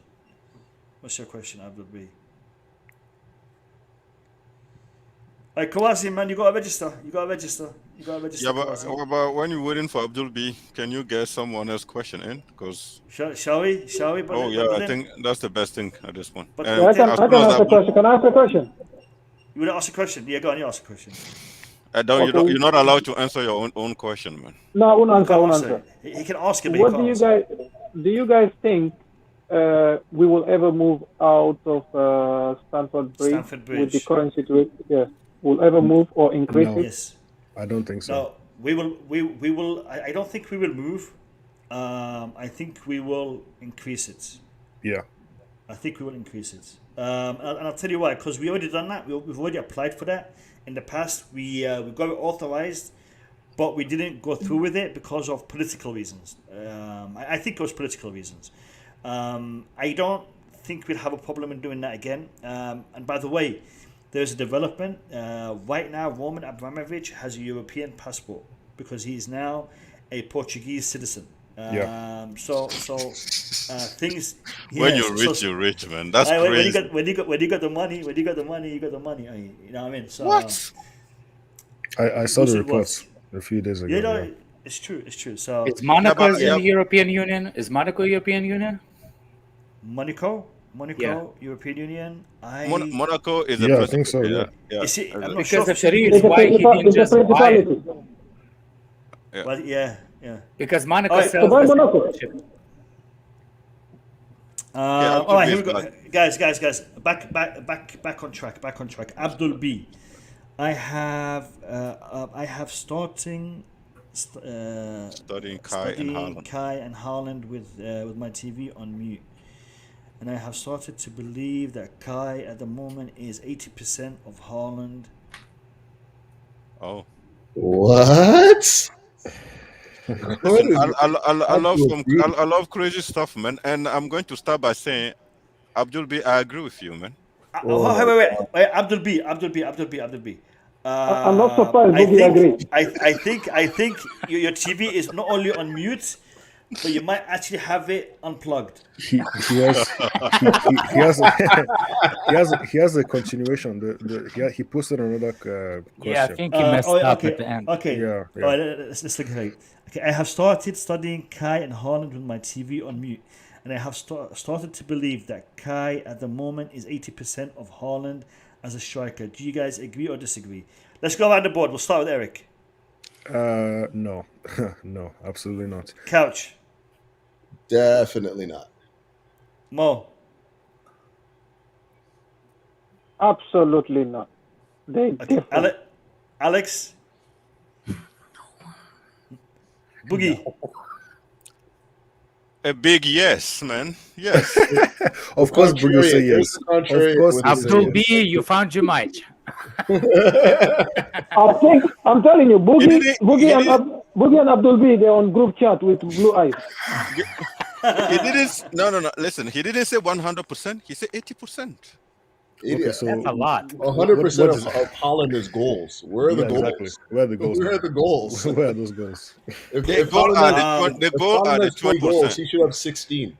The 20% are the goal. That's where Haaland is What? not there yet. 20%. of the goals. I don't know what you're saying, man. All right, Boogeyman. guys. Hashtag Tuchel. Abdul B, you killed it, mate. Hashtag Tuchel. All right, we're gonna go again. 12 people entered. Let's draw again. I want to see Kouassi win this one this time. Come on, Kouassi. Why is my name still there? I removed the comment. Because my name's not there. MC. No, because we changed it in it. I don't want you guys to be in there. MCIG. Big up to you. Type your super chat in the chat. We will answer it. MCIG. Type it in the super chat. And everybody else who hasn't entered yet, hashtag Tuchel, and you will be entered into the next draw. So I had a MCIG, dope let me hear question. your I'm question. just gonna say, I had a dope question for Redneck, man. Yeah, go Anyway. on. Ask away. Say hello to my wife. What? Oh, hello, wife. Hello. Merry Christmas. Merry Is that Christmas. Marina? What's up, Marina? Merry Christmas. That's not Marina. You did. You want to get into trouble, Alex? Hello, Marina. She'll be like, who's Marina? Marina. No, I'm the mascot. She's the mascot for Chelsea. Oh, okay. She's the Bridget. So a Well, question. welcome aboard. While waiting for MG, whatever his name is, question. Someone else have question. MCIG. MCIG. Yeah. Couch. Let me hear it, Couch. What's up? For Oh, hold Redneck, on. man. No, MCIG already sent the question. He says, question. Who's a potential midfielder who can connect left and right yields of play in mid? That's a good question. I'm guessing. Yeah. He's talking about being a number 10. From within the squad, or are we looking at somebody to come in? That's the biggest problem that I have. Yeah, me too. Let's do both. Let's do both. Okay. All right. Take away, lads. Take away. Within the squad, I think we have Kovacic and Kante. They both can do that job easily. Because Kovacic, I agree. Kante, I'm not so sure. No. Even Kovacic, man. Kovacic pat alone. You got to look at who's in our squad can do the long long range passes. And the only one I've saw so far, he's a right-footed Reece James. That's the only one I can see it in a squad who can actually cross the field from one side to another, and one pass. Kovacic can. He can hit him Ziyech hard. can. Ziyech, there we go.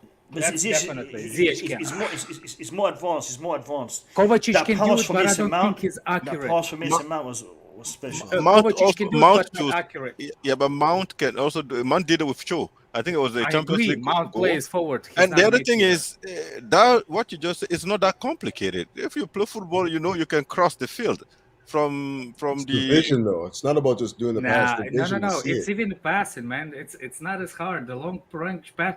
It's not the hit. It's a difference. If you played Boogeyman, it's one thing send the lob ball that spin down, and another pass to spin it that way, so you will actually have pace on it. So you will use that pace to counter. You're not just crossing it to the safe ways. You know, like if you yeah, but it depends on how you cross the ball. Yeah, no, I know how you do it. You don't have to bend. Like what I'm saying is, there has to be a pace on the ball. You know what I'm saying? Yeah, I understand. But what I'm trying to say is the question here is who can connect the left to the right, right? Who can connect those two? That means who can actually change the direction of the game? Like I have the ball run to and turn and then spin around and to go to the 180 degree or not. And I think Kante and Kovacic have shown they can do it. Oh, I see what you're saying. You're saying that there's just run between between right and left. Two sides, yeah. So I think they can do it. But I understand the fact that if you want to lob the jump the entire midfield, any player at this level should be able to do that. If you can't, then that becomes a problem. No. What I'm saying is, for example, everybody praised Trent Alexander for hitting that cross-field ball all the way to Robinson on the plate. You see what I'm saying? None of our midfielders do that. That's what I understood from the question. But if I didn't understand the question, Billy Gilmore is very good at that. I haven't seen it. The guy. I was trying to ask. Guys, we will be going to the next question. So you still have time to register. #Tuchel. #Tuchel to register for the next question. Go on, Couch. No, I just wasn't sure what the question was. Was it somebody that can just like switch play, or is it just somebody that can maraud in the midfield? Connect. So left and right. You can switch. You can, Jorginho, only thing he does is connects between two left and right. So is it like as a number 10, like somebody that can like sit in the middle and like kind of like, you know, I guess I'm lost in the question. Yeah, I'm lost too with the question. So yeah, I thought it was a number 10, because if it's a number 10, I don't think that we have anyone capable right now. I think he's talking about a player like Nigel De Jong or Frank Rijkaard, those type of players. You keep saying Nigel because De Jong. They can do both. They can dribble. Fabregas, yeah. Frankie, sorry. I want a question. I want a question. I will place my question. No. You guys are not supposed to be in this. No, I already placed it. Come on, it's a fun question. No, you guys, you're not supposed to be in this. Read my question. It was a fun question. You have to pay me, bud. Hanayam, put your question in the chat. Hanayam, you have Kazim, one. look at my question in this chat. Let me have a look. Yeah, but while waiting for Hanayam, then Redneck can ask his question, right? Yeah, go on. I'm not going to look for it. Alex, just the date is one before last. Oh, can Couch? Oh, okay. Can Couch play the saxophone? He thinks he can. No, I said for us. I'm not cheap, eh? I'm not cheap, eh? Shut down the stream over here, man. You guys can't afford me. Straight, man. I have to be honest. I've actually heard him play. I mean, that's great. I'm joking. No, he's good. Is there a place I can listen to you? Yeah, but Couch, that's your profession, right? Yeah, I do. So you have to be good at it. If you're not good at it, I don't think you will choose it as your profession for sure. Well, right? Sometimes it's just a passion that takes over, right? Couch. No, I mean, like, can I listen to you somewhere? Like, yeah, there's a couple spots. I can send you some stuff. So I'll DM you. Hanayam, we're still waiting for your questions. So hit us up in the comments. Let me see it. I think Mr. Couch had a question for us. Here we go. Oh, there we go. Okay. It's here. It says, "Is Reece James what's that?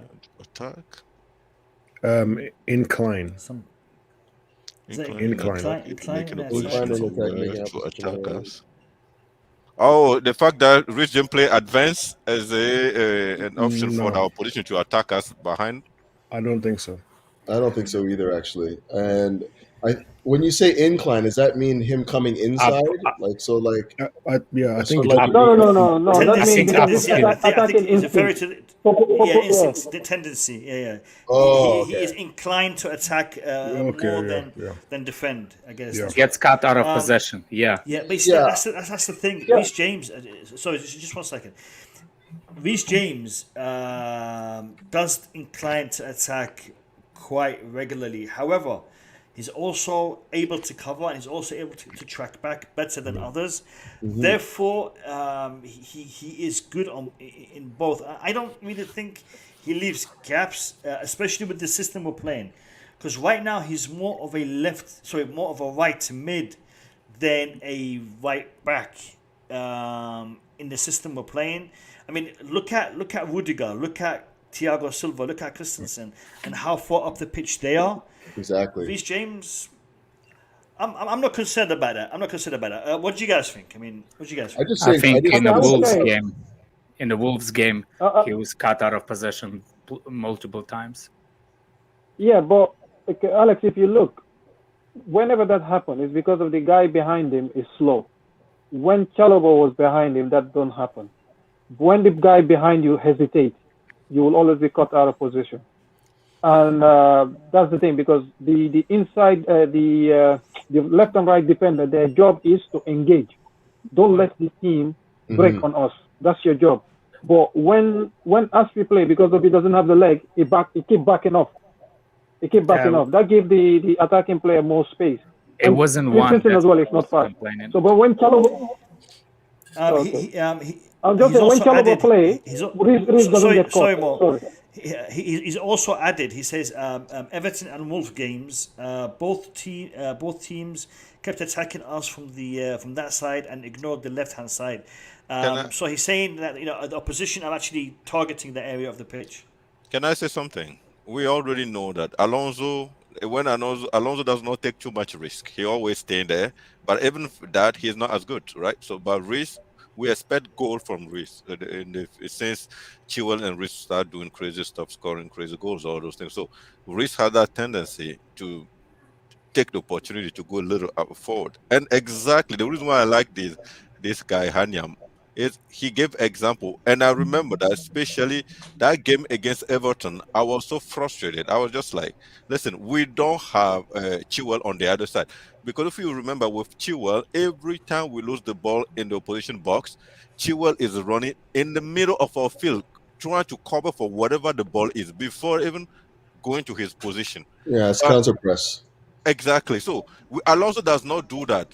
So when James is playing alone and Chilwell is not there to just press in the middle or just run after the ball until we get the ball back, you see behind James is pretty open most of the time. So, and I like the fact, because I remember that I spoke about it here and I discussed with other people also. But again, it's a fact that in Everton, I agree with the guy too, because to actually disagree with MDT, Alonso at that particular point wasn't asking about the player that goes behind it. He was actually asking because there was two players at that empty spot. And Azpilicueta was asking Tuchel, which one do I follow? If you look at it, it's a moment where he put 1, 2, which one do I follow? This one or this one? That's when they targeted James's spot, because James was getting cut. It was not about... See, here's the problem. It wasn't about the James losing possession on the higher pitch. It was somebody else that loses possession on the higher up the pitch, and then James has to run backwards. You know what I'm saying? It wasn't James the one that losing the possession and get caught out of possession. The matter of fact that there was an empty spot there. There's the main concern. And I said it. That's why Rudiger had to go up and start to challenge the players a little bit higher.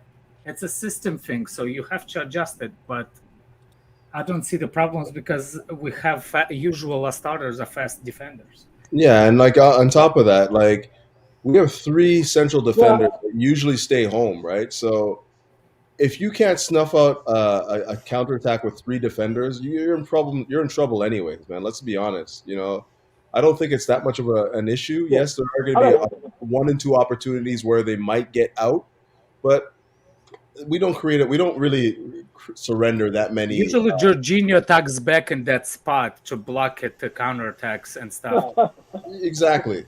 Usually, Jorginho. Alex, I agree with what you said. That's what happened. Yeah, I agree with what you said. That's what happened. But I mean, like, you see, Rudiger engaged a lot in the to stop that from happening. The other side, Aspi was asking the manager instead of engaging. Yeah. In that way, what you play, you try to engage the person on the ball to make sure the other guy is offside. But Aspi was going backwards because of his getting old. That's normal. You see, I think it's like when Boogie was playing with Roger Miller.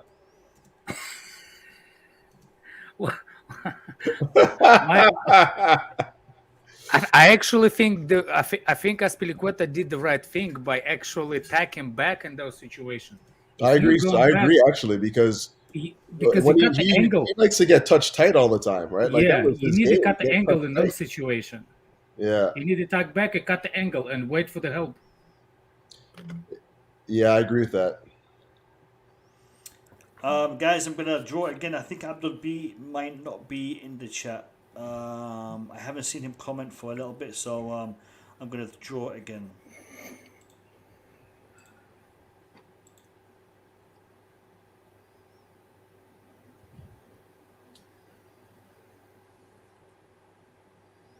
Shiloh, let's have your question. I know you're actually, Shiloh, I think he's posted a question earlier.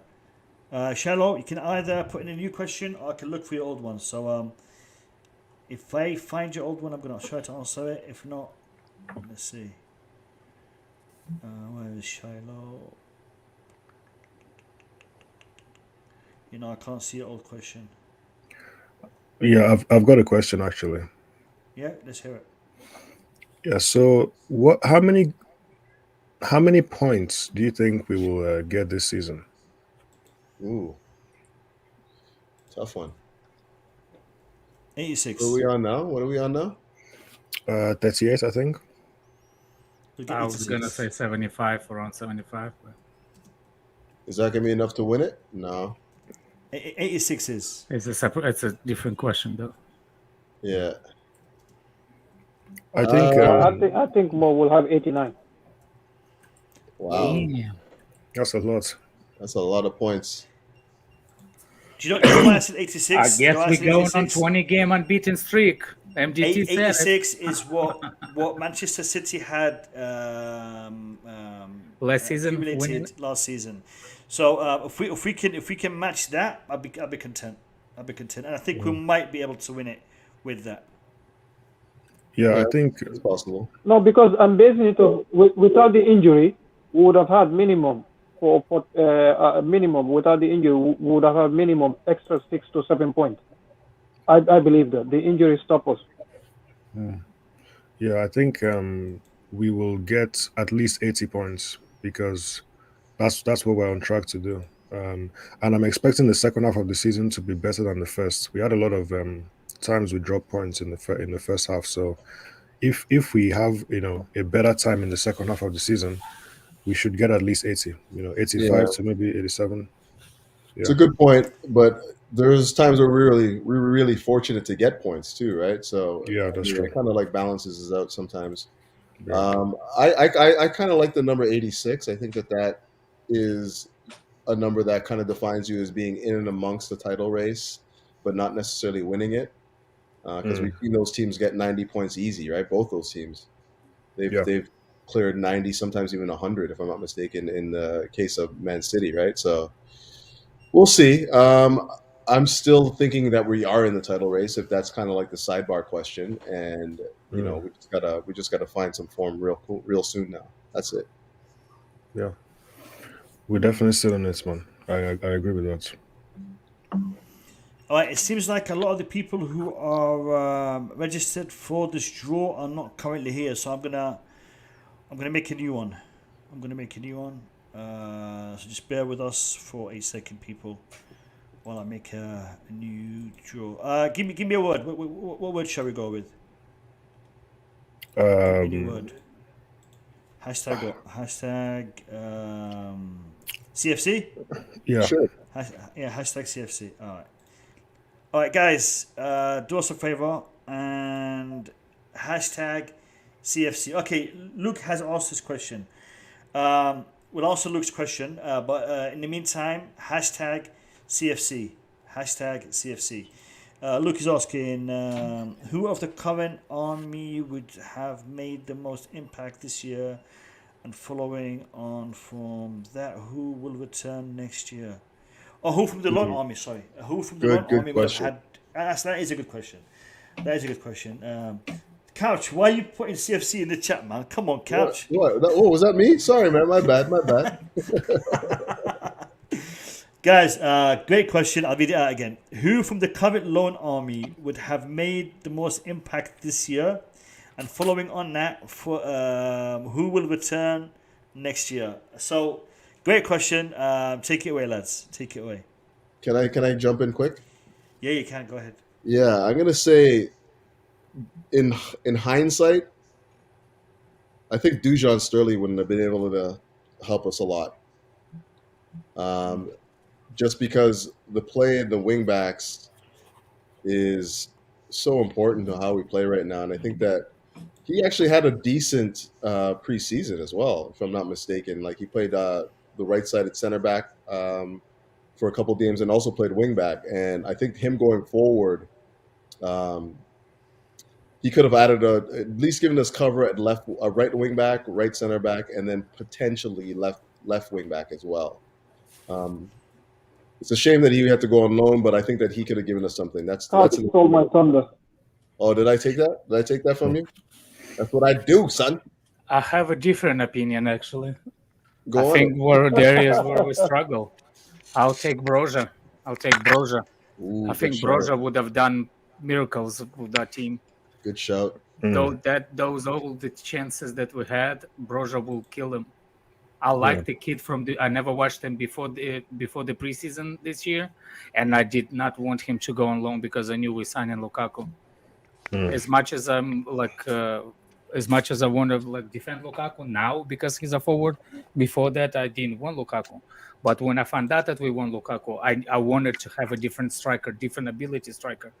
And we don't have a different ability striker. We go on one way. So for me, when I looked at the thing, the way he places the ball, the way he moves, and the way he shoots, he's really, really accurate. I define the striker as the one not that hit the ball and the ball goes after air. I define the striker by quality, by if he can hit them on the ground in the bottom corners. Those are the strikers you're supposed to follow, not the ones that bash the ball and the ball goes an upper 90. I don't like those kind of strikers. I like the ones that keep it low on the ground. That's the proper striker, and Broja does that. Yeah, I think that the second part of the question, I think it's obvious who should come back. I think Gilmour should return. I think Gallagher. Maybe not Broja, maybe not, because we need to think about who's leaving as well. You know, we need to make sure that we have the right number. So if we, assuming we remove 5 people from the squad and we add 5 more, so we have Broja, maybe Gallagher, Gilmour, and I think Dujon Sterling could come back. And if he could fight for that right wing back spot with Reece James, and then maybe sell or remove Barkley, Alonso, maybe Malangsa, maybe obviously Saul as well. So it's about the numbers, but I think in terms of people coming back, for sure Gallagher needs to come back, Gilmour needs to come back. Yeah, well, we forgot, and also for me, Couch took one, but there's another one. I think he would have been able to do 2-3 roles for us if he did stay. Ampadu. He said he can play the defense, both in the middle, both left and right, like Chalobah, and he could play in midfield. So that's another one that would have, if he did stay, he would have eased this injury worry we had in the midfield. And the people that are coming next year, I think most of them are coming. Whether it's one way or the other, I think most of them are coming back. They're gonna replace the French players. They will be replaced the French players in our squad. All right. Tobago, you won finally. Big up to you, Tobago. Welcome to the chat. Welcome to the stream. Let me see your question in the chat. I want to see all the names getting picked and selected, but this is a proper random tool. So if it's meant to be, it's meant to be. We keep on going. We keep on trying. We've got 9 people registered. Tobago, your question. Let's see it.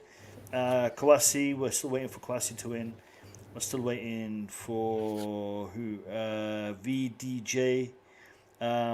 So we'll keep going. Tobago, let me see your question. Panelist, anybody want to ask something? I just read a comment say Broja reminds someone of Diego Costa. Diego Costa, correct. I'm impressed. Listen, I watch Broja. I watch Broja, and he is pacey, and he always, strong. He looks strong also. He's Eastern European. He has that anger. He has that anger issue in him. So listen, I'm not sure if he's Diego Costa level yet, but why not? But then next question is, so when you have Lukaku and Havertz, do you want Broja to come back next season? I just don't know. Lukaku has 5 years contract. What are you gonna do? You got to slowly integrate him into the first team, anyways. It's not like he's going to come back in and. Don't worry, that kid is ready to fight them. So don't even worry about that. They either Havertz or Lukaku have to pull their weight, or you will bench them. Even still, it's always family reunion with Kante at Tottenham for Lukaku. It's always reunion. All right. Question from Tobago is as follows: what kind of player do we need to sign in January? Also, do you think the board will back Tuchel? Good question. Who do we need to sign in January, and do you think the board will back Tuchel? Take it away, lads. Left wing back. I repeat, left wing back. And I'm not sure if they're going to back Tuchel. I don't know. I will say this though. Whether they do or don't will determine whether or not they're actually serious about contending this year. Like, that's what I'm going to use as the measuring stick. If they don't go into the window and get a left wing back right now, even if the prognosis on Chilwell is promising, doesn't mean that he's going to be healthy enough to play it to last the duration of the season. Like, the fact that his ACL is healing doesn't mean that he's going to be able to like really go at it the way that you want him to. Just based on the fact that it's going to be in your head as well, right? He's going to be thinking about it. Like, an ACL injury is a sports injury, right? The things that you have to do with your ACL require use of your agility, your quick motion and stuff like that. And those are the types of things that, when you have that injury, you're second guessing yourself all the time. So I think it's going to take a long time for him to feel that he can trust the ACL again. And if that's in mind, then and we have games that are coming in the Champions League and whatnot, I want somebody that's a little bit more sure about their ability to trust their body and stuff like that. And granted, I think Alonso had a good game yesterday, but he's not somebody that you can depend on like game in, game out. We all know that right now. So for me, it's left wing back. And if the club decide that they want to go into the window, I'll say that we're serious about, contending this year, truly contending. All right. Tuchel will be backed, yes or no? I think we should go for a left wing back, but I don't want any stopgap. I want a proper player like Theo Hernandez. I don't want anybody like say, buy somebody that will come in and be a big part player. No. You have to buy top of the range. But I think we should call somebody else for right wing back because Reece James cannot play it on his own, and Aspi is not a right wing back anymore. Call one of the players on loan, whether that be Dujon or be Henry Lawrence. Just brings one of them to come and be a cover for him in case anything happens. And for me, I will go as far as say, if you cannot get a defender to come in, I think we need to bring one defender as well, because you can't. We can't just play this because. Are you talking about January? Are you talking about January? The question is specific. Yeah, January. So left wing back and defender, and right wing back. Left wing back right wing back and even a defender, because we can buy the left wing back upright, get a big name player, but we can get cover from the lone players. Bring two in, one right winger and one central defender to ease the pressure. For me personally, they can do it. The players are there. So whether the board do it or not, I don't know, but they can. Listen, I don't mind whatever the left wing back, that is a must. Whether it will be the Everton guy, I'm not too sure, but I'd rather have someone that has the EPL experience. Theo Hernandez, yeah, he's a quality player when you see him play. The thing is, I don't want to hear a story about, okay, we need to give him time to adapt to the league.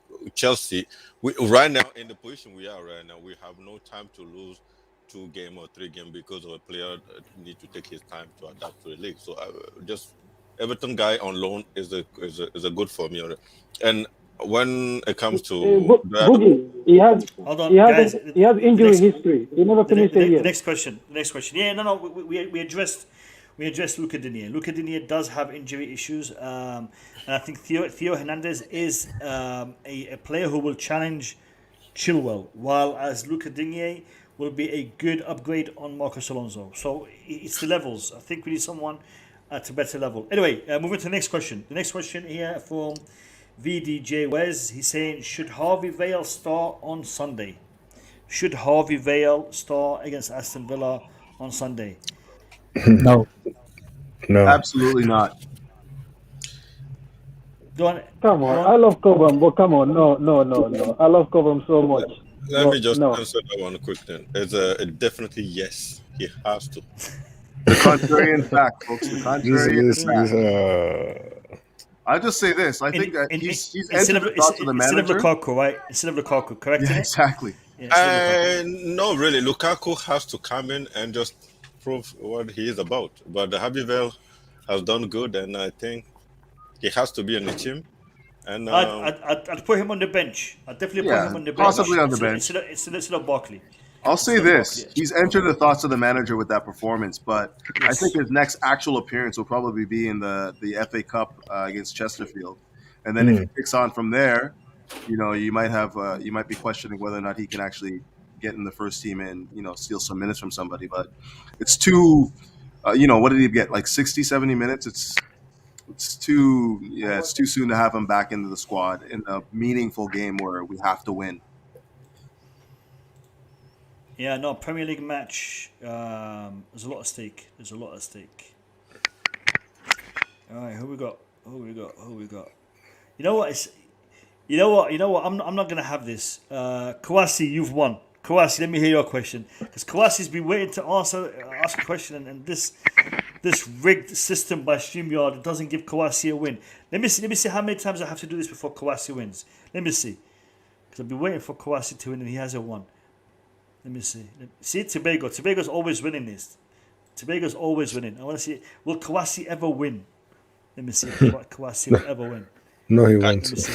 Hashtag will Kawasi ever win. We're going to be couch. I know that, because the thing is this, guys. What I'm going to do is, in the future, I will be actually doing giveaways using this system. All right? And I want to see if... Look at this. It's rigged. It's rigged, man. There's something about this, because... I think you need to have a bigger pool. Yeah, Hanayam has won it multiple times. Tobago keeps winning. Look at Hanayam. He's smashing this. Like, Hanayam, you better not enter any... What is his position? What's his position in your list? I have no idea. It doesn't tell me. Tell me.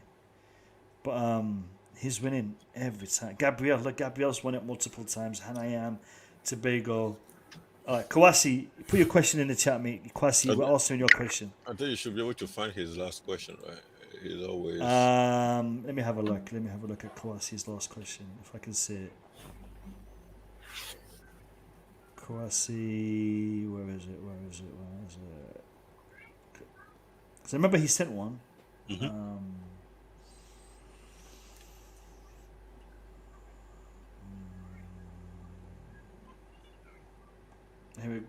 No, that's not it.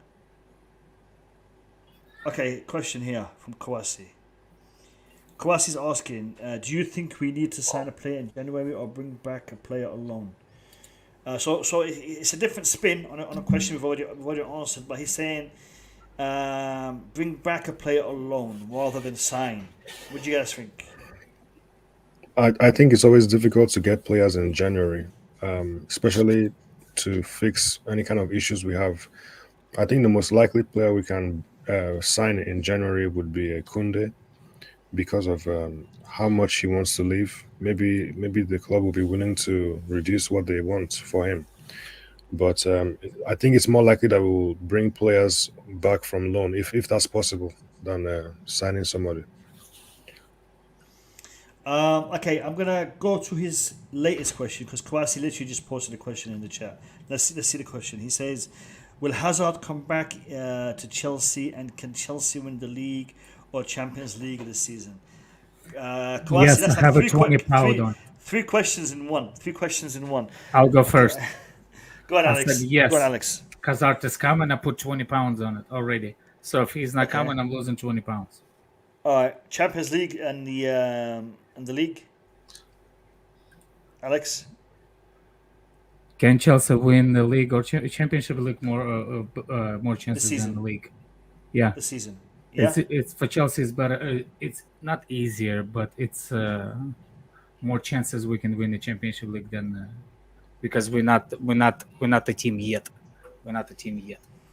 All right. Okay. In my perspective. Thank you. What's the guys? What do you think? Yes. I think we can. I love it. Direct. Yeah, I'll say no. Which one is the first one? No, yes. I would go with no, yes.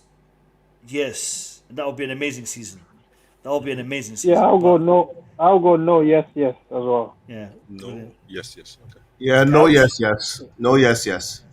No, yes. Here we go. There you go, Kwasi. I hope that answers you. All right, listen, guys. For the next, half an hour, I'm gonna make it more interactive, even more interactive. I like the way we've been answering these questions. I like this, but I want to make it more interactive, and I'm gonna send a link to the panel in the chat. I will be adding you guys on one at a time. All right, one at a time. So the link is posted in the chat. It's the pinned comment.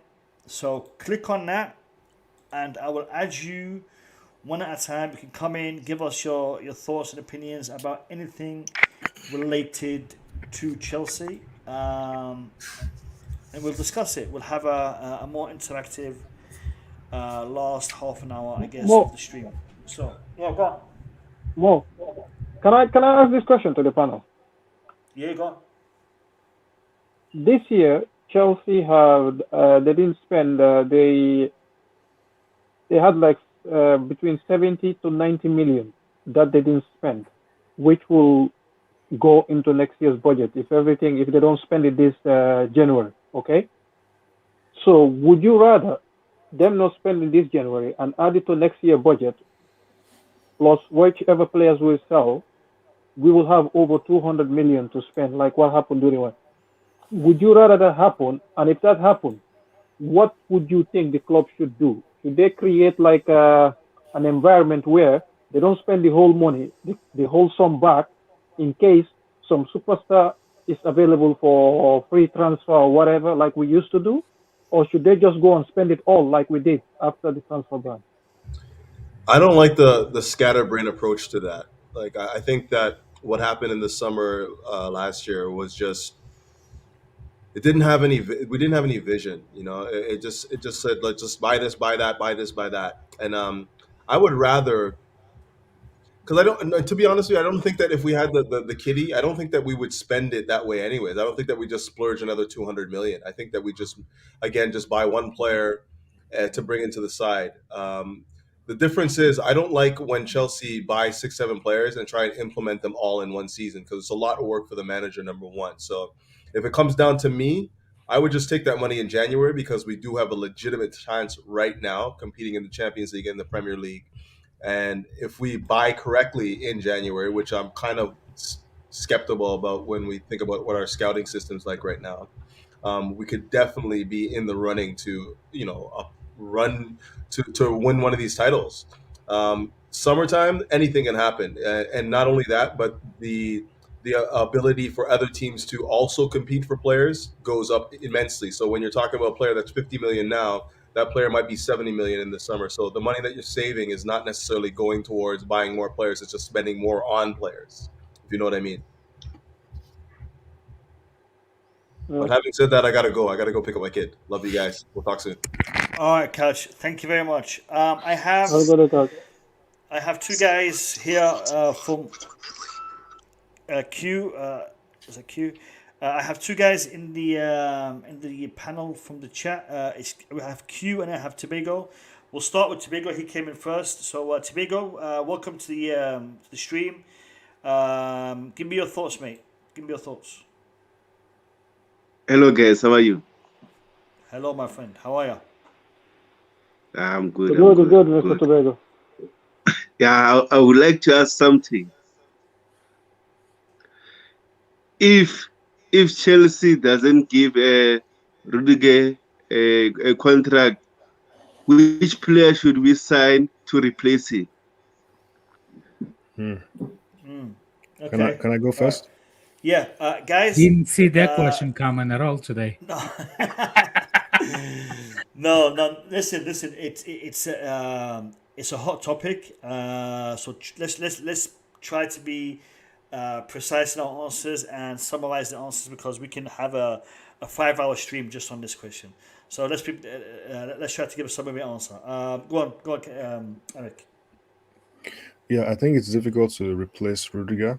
But I think the closest thing we can do to doing, the closest we can get to replacing Rudiger, in my opinion, would probably be someone like Skriniar. I think he's the best profile to try to replace him. All right. Just trying to remember. I think Skriniar is late 20s. Inter Milan. Yeah. Huh? No, mid-20s. Mid-20s? So he's 25, 26? Obviously, I thought it was 28, 29. No, I don't think he's that old. I don't think so. Because Skriniar is a very good defender. Someone spell his name. I can't remember. SKRIN something NIER or whatever. Yeah, SKRIN. Look, what way it says is 26. He's 26. IAR. Yeah, he is. He's young. Yeah. Okay, fantastic. Yeah. Where is he playing? Inter Milan. Yeah. Okay. I think he's Serbian, isn't he? Serbian? No, Slovakian, isn't it? Slovakian, Slovak, or Slovenian? Slovak, yeah. Yugoslavian. Yeah, good player. Good player. Yeah, that's the best way. Yugoslavian, you've got like 5 countries all at once. Yeah, he's former Yugoslav Republic. Yeah. All right. For me, I think Tobago, the best thing Chelsea to do is for them to take their time. I mean, no matter what you do, you have to scout. If Rudiger is going, just scout. No need to do a scattergun on pro. If they scout, they can get a player. You don't look for like for like. What you look for profile. That's the thing. You look for profile. They can scout. They will find a good player. But for me, I don't believe in spending so much money on players, because when you buy a player with a lot of money, you spending more money on the wages, and you don't even know whether the player will settle, because they need time to settle, especially if they're coming from outside. So those are the things the club should start their own due diligence now, because you don't replace players like for like. Cheers, Mo. Alex? I'm tired of Rudiger, so I don't have no. All right. I'm seriously, I'm really tired of Rudiger's comments. Like it's getting old for me. I can't be bothered to talk about this, man. Let's just move on. For me, I have a different question for the panelists. If you can answer. No. I'm not asking. We'll come back. We'll come back. So for me, it is simple. If they let Rudiger go, that's the condition. It's not about if Rudiger stay or not. If they let Rudiger go, I don't want them to go pay for, like MDT say, 200 or 170, even if the player is 22 or 23, I don't want any expensive player. I would rather have Chelsea promoting a youth in that position. And I'm pretty sure, for what I'm seeing so far from our youth, whether they are 21, 20, or 22, they just need time. You just put them there, and whoever you're going to bring in that position will also need time. So what's the difference? Just leave our youth, just leave that position to our youth and stop spending money, because the COVID situation is not helping any team. And that money, spend that money on the stadium and do something about that stadium so we can become a bigger club. So we will replace Rudiger by spending money on the stadium. Perfect answer. Spot on, Boogeyman. You smashed it. Thank you. Thank you. All right, listen, Tobago, you, I don't know if you got disconnected. Network kicked me out. No problem, Tobago. Thank you for coming on. Thank you for your question. I hope we've answered it. Q, introduce yourself and let us hear your question, mate. Welcome. How you guys doing? Good evening. Good evening. We're doing good. Welcome to the stream. Q from across the water from you guys. I'm over here in the States. Watch you guys every day once I get off work, actually. So big up to you guys. Fantastic. You guys doing well. Big up In to you. regards to if Rudy chooses to leave, it will be a loss for us.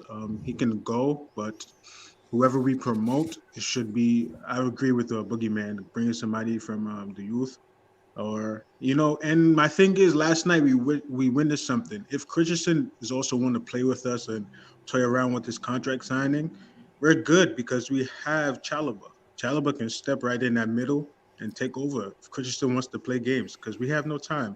And I believe, I put my trust in Marina, how beautiful she is, how smart she is. She's the best MD in the world. She knows what she's doing when it comes to signing players. She's going to bring in somebody low profile, but with great talent. And see, Rudiger's going to sign a 200,000 contract a week, right? He's going to get a weekly contract, 200K, right? That's good. But it shows how we at a club know how we scout players. So trust in the process and no worries. But in Super Tommy Tuchel, we trust. We love Tommy Tuchel for longevity. We want it for longevity. And all I got to say is, we are the champions of Europe. Champions of Europe. We know what we are. That's right. Man, before more talk, you need to come more often, man.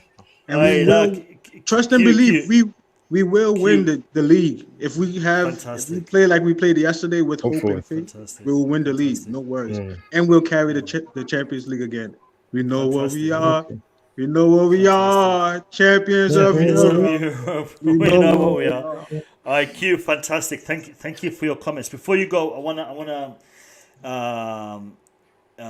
emphasize on a couple of things in regards to what you said. Today, reports have come out in regards to Rudiger's contract situation that kind of shed a little bit more insight onto the situation. Now, reports are saying that he has been offered 140,000 a week. He has demanded between 180 to 200 a week. But he's only been offered 140. Now the issue is this: previous reporting we're talking about 300 to 400,000 a week, and that is what he could potentially earn from Real Madrid, from Bayern Munich, from other clubs. But for me, it's an issue if we are offering him, 140, but we'll offer, a player that comes in to replace him, double that. That is an issue for me. But again, I also think that Chelsea do know what they're doing, and I give Marina her flowers. I think we criticize, we point out issues, but she has done good things in the past. Sometimes not so great, but generally she has done good things in the past. And until we see something pear-shaped, we're not going to be complaining. So hopefully she can do the job. And my thing is, sorry to cut you off there, brother. Go ahead, brother. Go ahead. My take is on Rudiger. Anybody in our squad, our first team squad, that thinks they should be making more than our NG is out of their mind. He deserves. I If agree. anybody deserves I 200K, agree. it's NG. You're supposed to put that in front of him before you put in in front of the likes of Yeah. Kai Havertz, Lukaku, Yeah. Jorginho. We got to give NG when he leaves, before he even steps away from football. We Who's have to NG? build a statue outside the N'Golo outside Kante. the bridge. N'Golo for him. Kante. We have to. I believe He N'Golo deserves a Kante statue. is He's receiving like 300. just below 300. Yeah, I think he's getting 290, something like that. So Yeah, I think yeah, that's correct. Yeah. so if he thinks he deserves 200, then look at what NG is getting. So he's not. You can't compare Rudy to NG. I understand that, but if Rudiger thinks he's above, let him go. Because in Marina we trust, and in Super Tommy Tuchel we trust. Before you go, I just wanted to talk about Christensen, because you mentioned how Christensen might be playing games with the club. Apparently, he's changed his agent from He's his fired dad. his dad. He's Yeah, fired his so father. His let's agent not. is his father. Yeah. So let's not give up on the whole Christensen thing. I'm going to imagine the New Year's and Christmas in their Christmas. family. It's not gonna look good, man. Christmas, yeah. Not gonna look good, man. It's like, Dad, you're gonna be unemployed over Christmas. But yeah, thank you guys for having me, man. All right, it's a pleasure. Welcome. Welcome anytime, brother. Welcome anytime. This weekend we going 3-0. We beating Villa 3-0 at their home. Big up. No worries. Big up. God bless you. Thank you. Cheers. God bless you. God bless you. Merry Christmas, brother. Merry Christmas. Fantastic. Guys, we have been on for 2 hours. Let me have a look. We haven't hit 100 likes.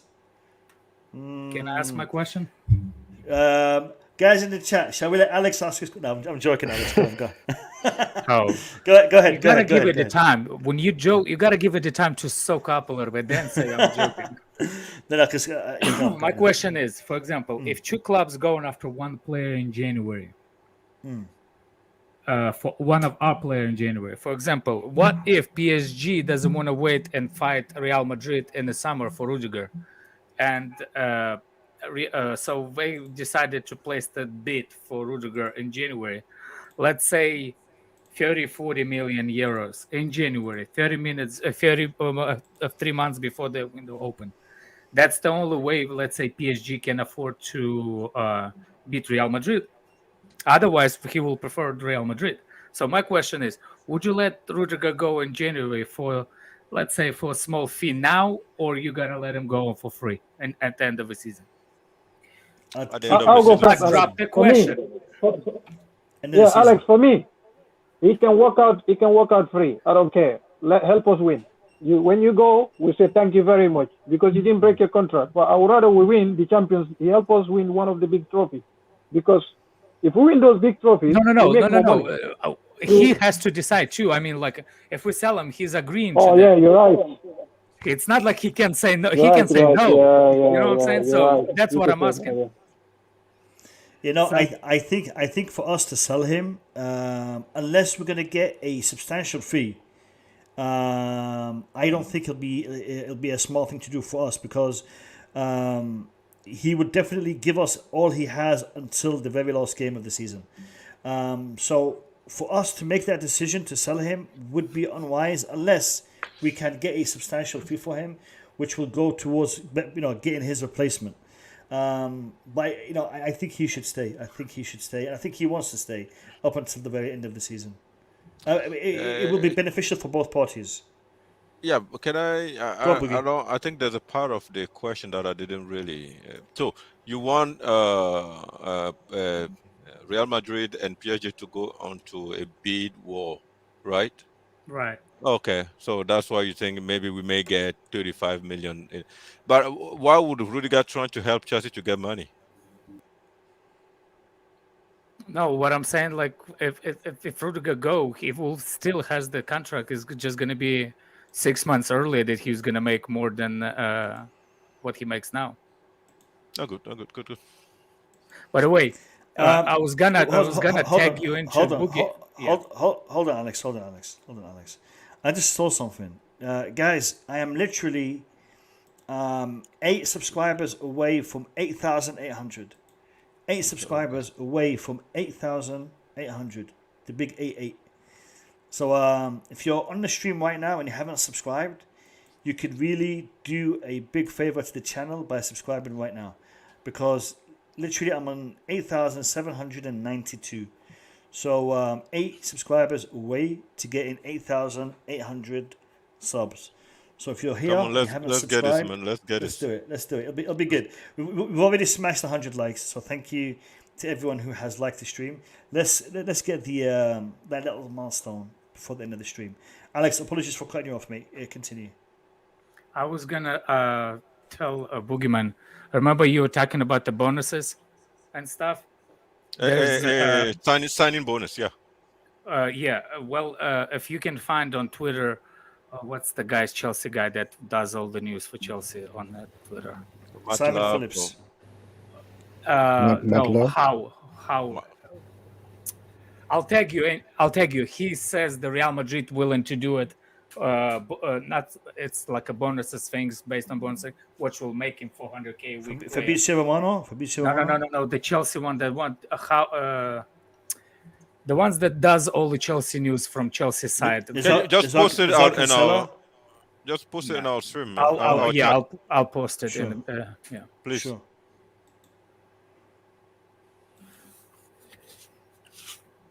Yeah, someone asked a question. I think we just dodged that question. Will Chelsea back Choco? I think it was Tobago. Matt Law. There we go. Matt Law. Okay, Matt Law. Yeah. It will Chelsea back Choco in January and at the end of the season, and for transfer. For me, I don't think Chelsea is backing anybody. Chelsea is always doing what Chelsea wants to do. Agreed. I think Chelsea will just do what they think is the best thing to do, and Tuchel will just. I think Tuchel he said that he likes the idea of just having a team to coach, so he won't be too picky. Maybe, What did Tuchel say when he was asked about the squad size? He said he likes the way the squad size. He said there we go. Just put it on the lounge chat. He's happy. Yeah. But that's not even the issue for me. It's not about the size of the squad. It's about the quality, and the profile. So we need more players who fit a certain profile. So that's it. I put that tweet on the blue line chat. I see it. Yeah, but with the Tuchel thing, I don't think he want to be involved. He will be consulted, but I don't think he want to be involved with decision making, because managers, when you're involved in decision making, when the signing doesn't work, they blame you. And you remember PSG, he had that issue with Leonardo, he has it at Zuck with Dortmund. So he said it when he came to Chelsea. He doesn't want to involve in that. He just want to participate, give his opinion. That's where, he enjoys this. And also this current squad, he just want to give them chance. This summer, Tuchel will give his report to Petr Cech and the board about players that he thinks have a future at Chelsea and players that need to be moved. And I believe he doesn't want to make a rash decision. And he was right, because 6 months with the squad, you want something. How much do you know everybody's character? Because maybe that 6 months, they concentrate 100% and give everything. But over a season, that's when you know who is who. Because I believe changes will happen this summer. So that's why I'm not in a hurry. I cannot say Chelsea doesn't back anybody. But I believe this summer, we'll see what happens. But I believe Tuchel will have the players that he doesn't want, or some players will leave because they want to go. He will have his players that fit his characteristics this summer. The other thing I don't really like about Tuchel is when he came out, like you said, it took more than 6 months to know your player, that's for sure. But when Tuchel himself said, okay, I've been looking at this player since I was at PSG, study him, and now at Chelsea, it was a mutual decision. I find that's a bunch of, I don't want to use the word, but he's just lying. It just doesn't make any sense, especially Saul Niguez. It's not. Yeah, but politically, you can't say he's lying. What he's doing is patronizing. Patronizing doesn't mean you're lying. You mean you're encouraging someone to hope to their better side. So it's not only black and white. There are gray color as well. When you said you've been looking at Saul to sign him at PSG way back for the last 2 or 3 years now, how long he was in PSG. And then you said the decision to bring him in was not just the board, you were involved in it. So when you say stuff like that, Tuchel says stuff like that, then I'm just like, okay, man, now we all say Saul is not good, and we're all trying to find a way to say it's not your fault, but you're putting yourself in the middle of the equation. So how do we say Tuchel is the club backing Tuchel, or Tuchel is actually okay with all the decisions? Boogie, everybody was looking at Saul. That's how good he was when he was younger. Everybody was looking at Saul. Saul was good. Okay, he was supposed to be the future of Spanish football. I won't doubt that. Tuchel might be right. He was looking at him. Okay, if the board come to you, player that everybody around Europe has been looking at, even Bayern Munich, and you say, oh yeah, he has the quality. Obviously, you're not going to say the player is terrible. You'll be hoping that you can get the best out of the player. But does it mean that that player is your first choice or whatever? They offer you a player that you think can do a job. So some managers will take it. It's not like Jose Mourinho. If that was Jose Mourinho, would be like, no, or Conte. No, I don't want him. I want him. But somebody like Tuchel will say, you know what? He has quality. Let me see what I can do. So there are different type of whatever. Tuchel is that kind of manager. It's not a manager that sticks to it's not fixed on players or system or whatever. He's always he's a chess player. That's the thing. I'm surprised even at Chelsea here, he stick to one system. At all of his other clubs, he keeps mixing the system. He does mix the system a lot. You know? So I'm surprised a little bit here. I think Tuchel will he'll make the most out of whatever he gets, but we just need to get certain kind of players. You know, we need to get people who are actually good enough to be involved when our first team isn't playing. Super chat here from JJ. JJ, thank you very much. You, Gabrielle, are always sending these super chats in. So big up to you guys. Much love, much appreciated. JJ is saying, Tuchel inherited players from way back in Josie, Sarri, and Lampard time. He missed out Conte for some reason. Only Lukaku and panic by Saul came in the summer. He need his own players. I totally agree. Tuchel needs players that he was, and see, this is the thing. I truly believe that the Hakimi request was his. I think he wanted Hakimi because he would suit his style so well, and he could play on both left and right side. So I want to see Chelsea back Tuchel. If anybody deserves to be backed as a manager, it's Tuchel. Guys, what do you think about this comment? Eric? Sorry, was that? Can you just repeat what you were? I was distracted. Sorry. Just read the comment, man. Do you read? Yeah. Okay, so only Lukaku and Saul came to summer. Yeah, so only Lukaku and panic by Saul came this summer. We needed. Okay, so he's saying Tuchel needs his own players. Yes. Yeah, I agree with that. But the start of it was we don't know if Lukaku was his player. Do we know if he wanted Lukaku 100%? I'm not sure. So yes, I agree. He needs to be back to an extent, and he's always getting consulted, like you guys were saying. He will get told if he wants a certain kind of profile, and I'm sure he was, in favor of Lukaku getting signed. So I agree for sure, but it's not anything specific that he has to get this player or whatever he wants to do won't work. So that's the way I see that. Yes, we need to change. The problem is when you have a manager for 18 months, you have a situation where you have managers from, players from different managers in the same team. So that's part of the issue. That's why, things don't seem to be working the way we want all the time. But it's just a matter of Tuchel needs to be there long enough for the whole team to be, his team or mostly his team. And then we'll go from there. Yeah, Tobago is saying, Mo, if we signed Hakimi, will Reece James be this good? Yes, maybe even better. I'll tell you why. When you have a player that can compete for your position, you try harder.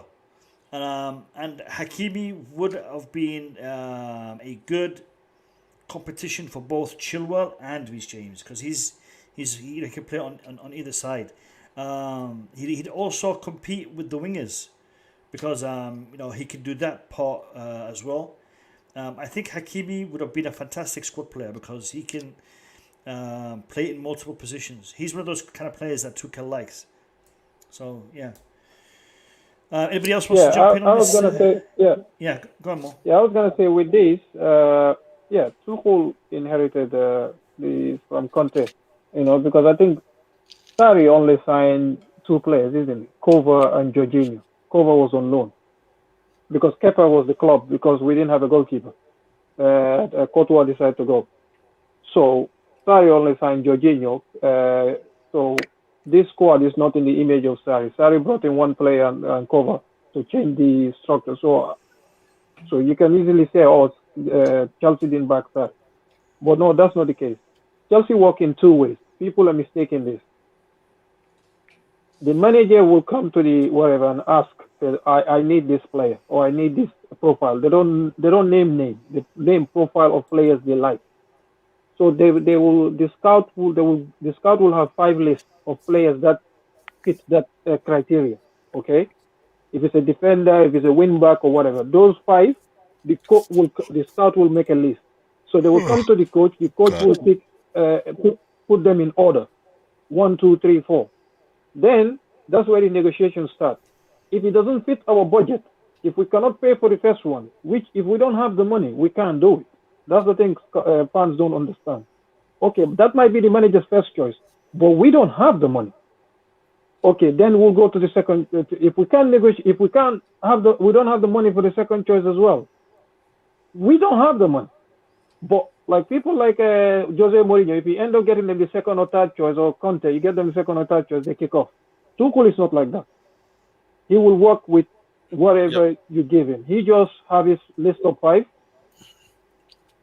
If you get anyone, because he doesn't want the club to, he's German.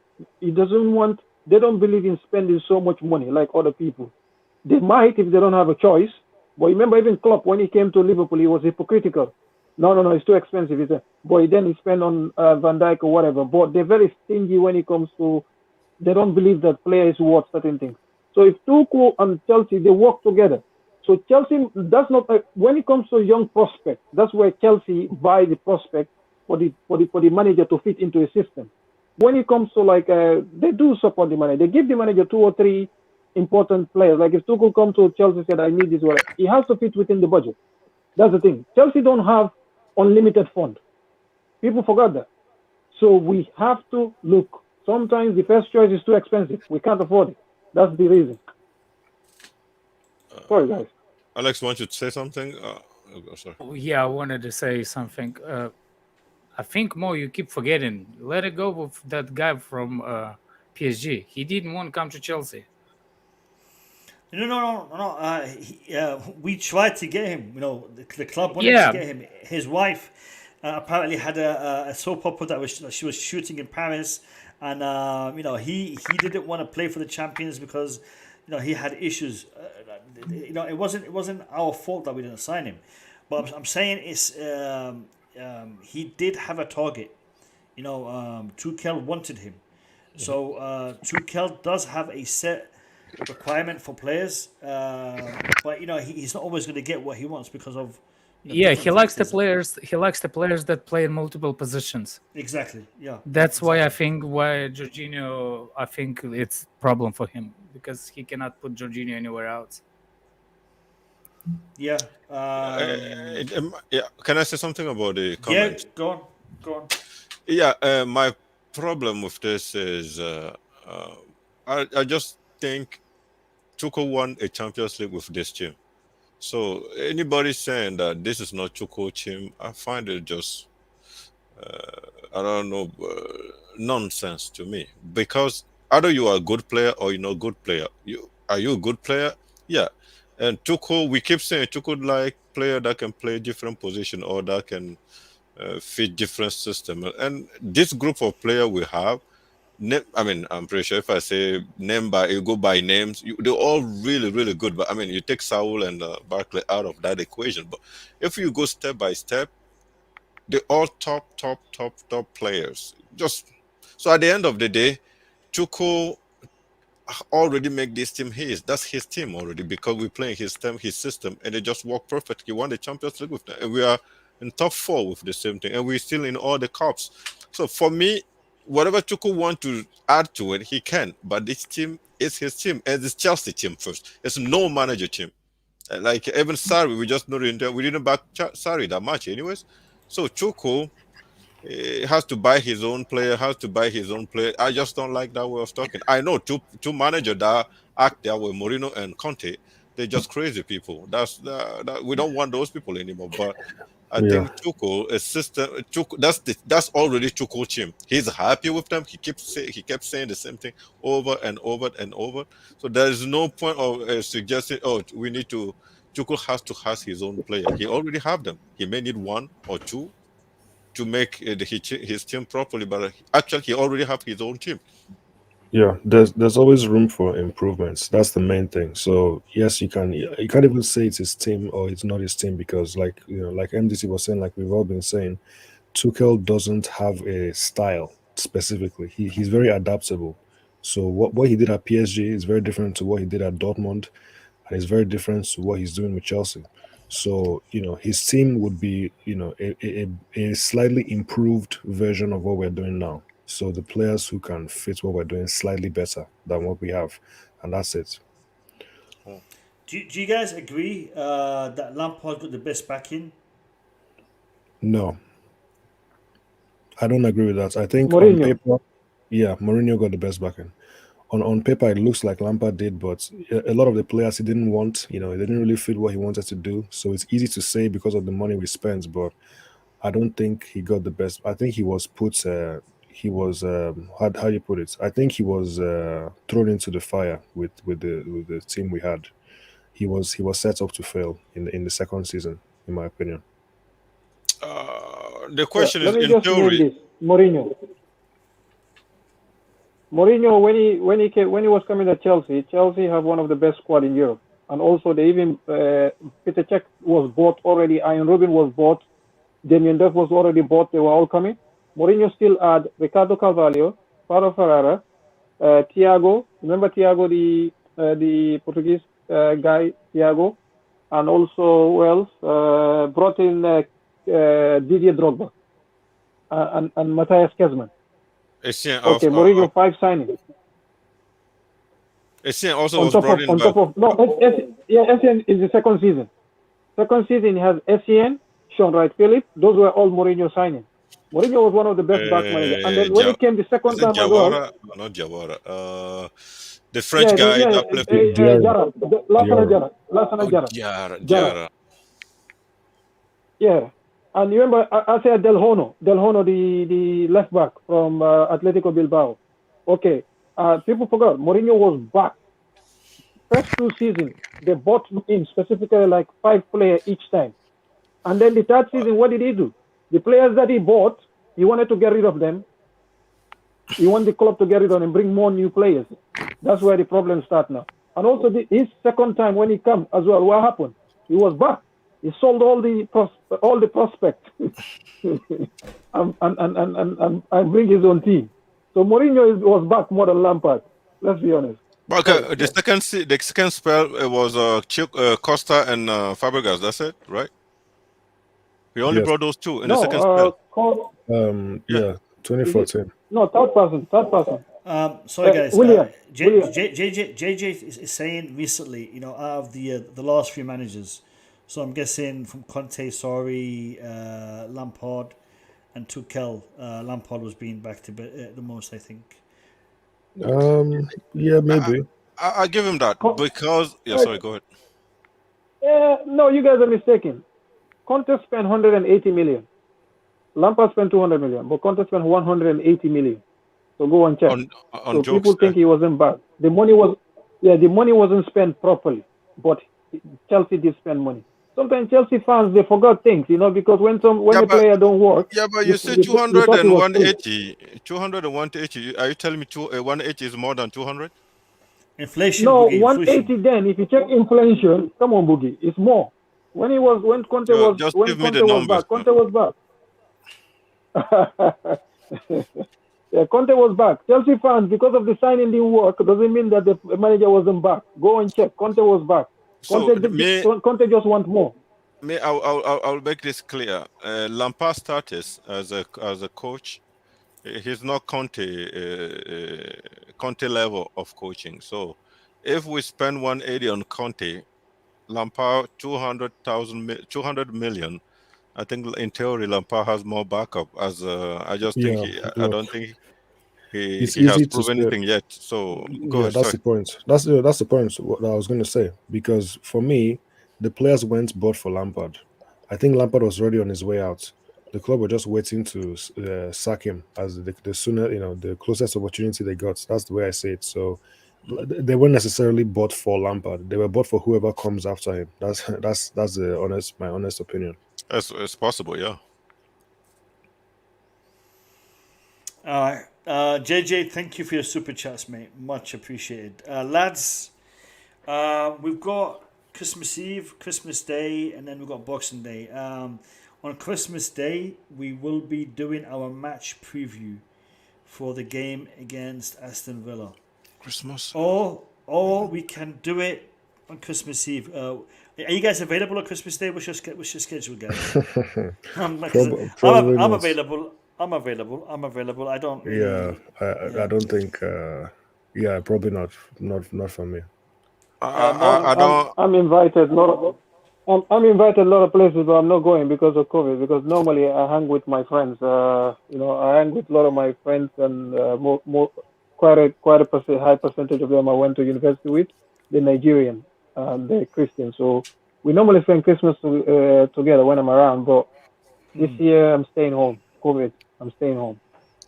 Okay. I'll be there for one of them. I'm not too sure which one, and I can maybe be there for the Christmas and Boxing Day, because the first one will be with my in-laws.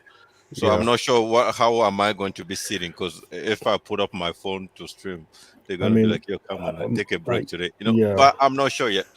I can be there for both.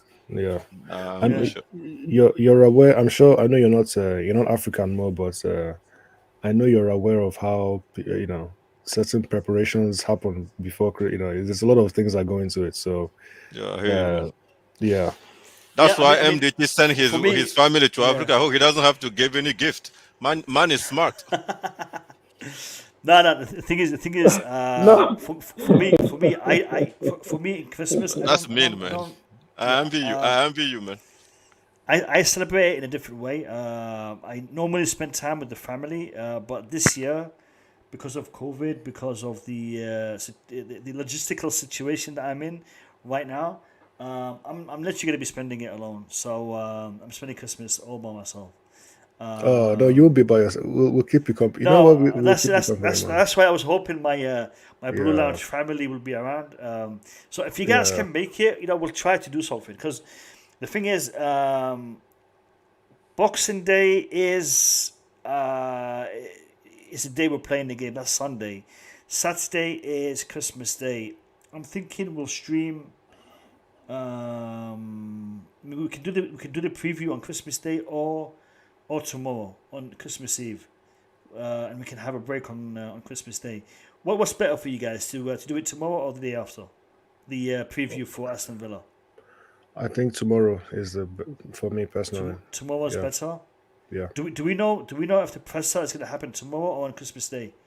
Do you guys know? I think it should be tomorrow. I think it's going to happen tomorrow. It's going to happen tomorrow. Yeah. If we get the presser tomorrow, then we'll definitely do it tomorrow night. The preview, and then we can have Christmas Day, free, and then we'll come back, watch the game, and then, analyze it afterwards on Boxing Day.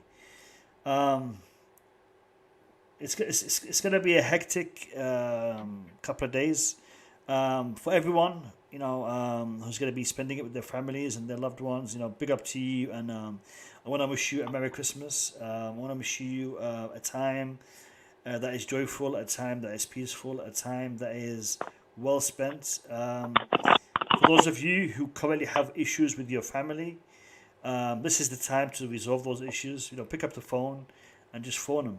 If you have a problem with a loved one, pick up the phone and just say hello, and try to resolve your issues. This is a very special time of the year, and we should all try to utilize the good feelings and the good vibes that are currently shared by everyone. If your girlfriend broke up with you, time to call her. Listen, if your girlfriend broke up with you over Christmas, let her go. Let her go, man. If she breaks up with you over Christmas, she is worth it, man. No. Sorry, well, Abdul B is University of Manchester. Abdul B. Okay. Yeah, University of Manchester. All right, listen, I'm going to give everybody a couple of minutes to sign up, and then we're going to end the stream. So let me just have a look at the like counts. For some reason, it's not updating on my screen. There's a 105. 105. Okay. 105. Subscribers. Did we get? We're 6 subscribers away. 6 subscribers away. Anyway, so you got two today. That's not bad. Yeah, if you haven't subscribed yet, guys, do us a favor and hit that subscribe button. If you haven't liked the stream, do us a favor and hit that like button. Let's sign out. We'll start with Eric. Eric, give me your final statement, whatever you want to say. Yeah, I was very encouraged by the last match. I think we're getting back to where we want to be. We're about to go on a run. I think we're gonna start winning games again. Yeah. I think we're gonna push now for the second half of the season, going into the new year.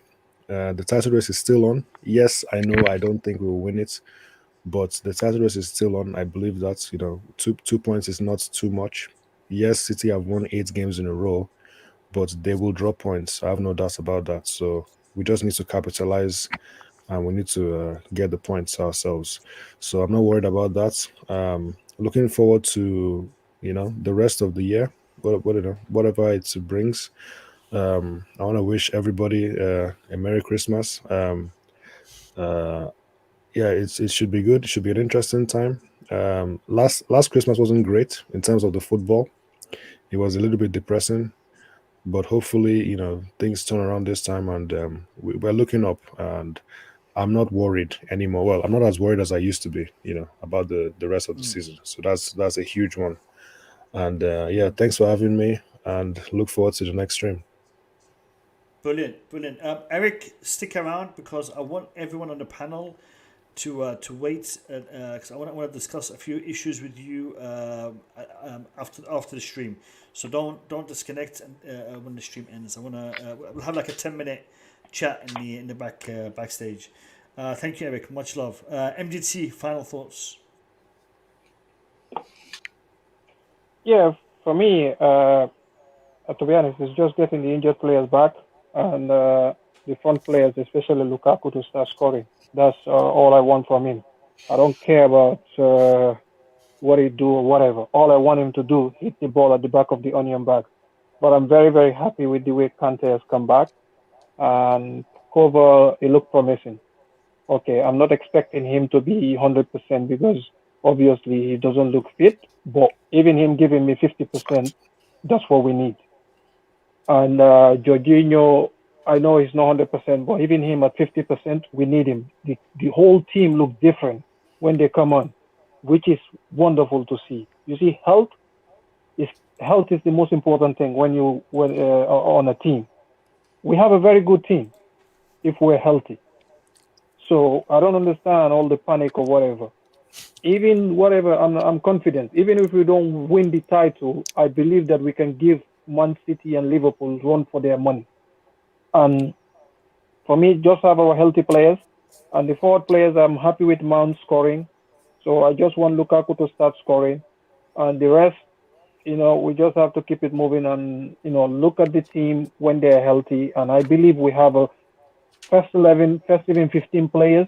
We can compete with any team in Europe. So it's just health. That's all we got to hope for. Health. That's all for now. Fantastic, Mo. Thank you, Mo. Alex.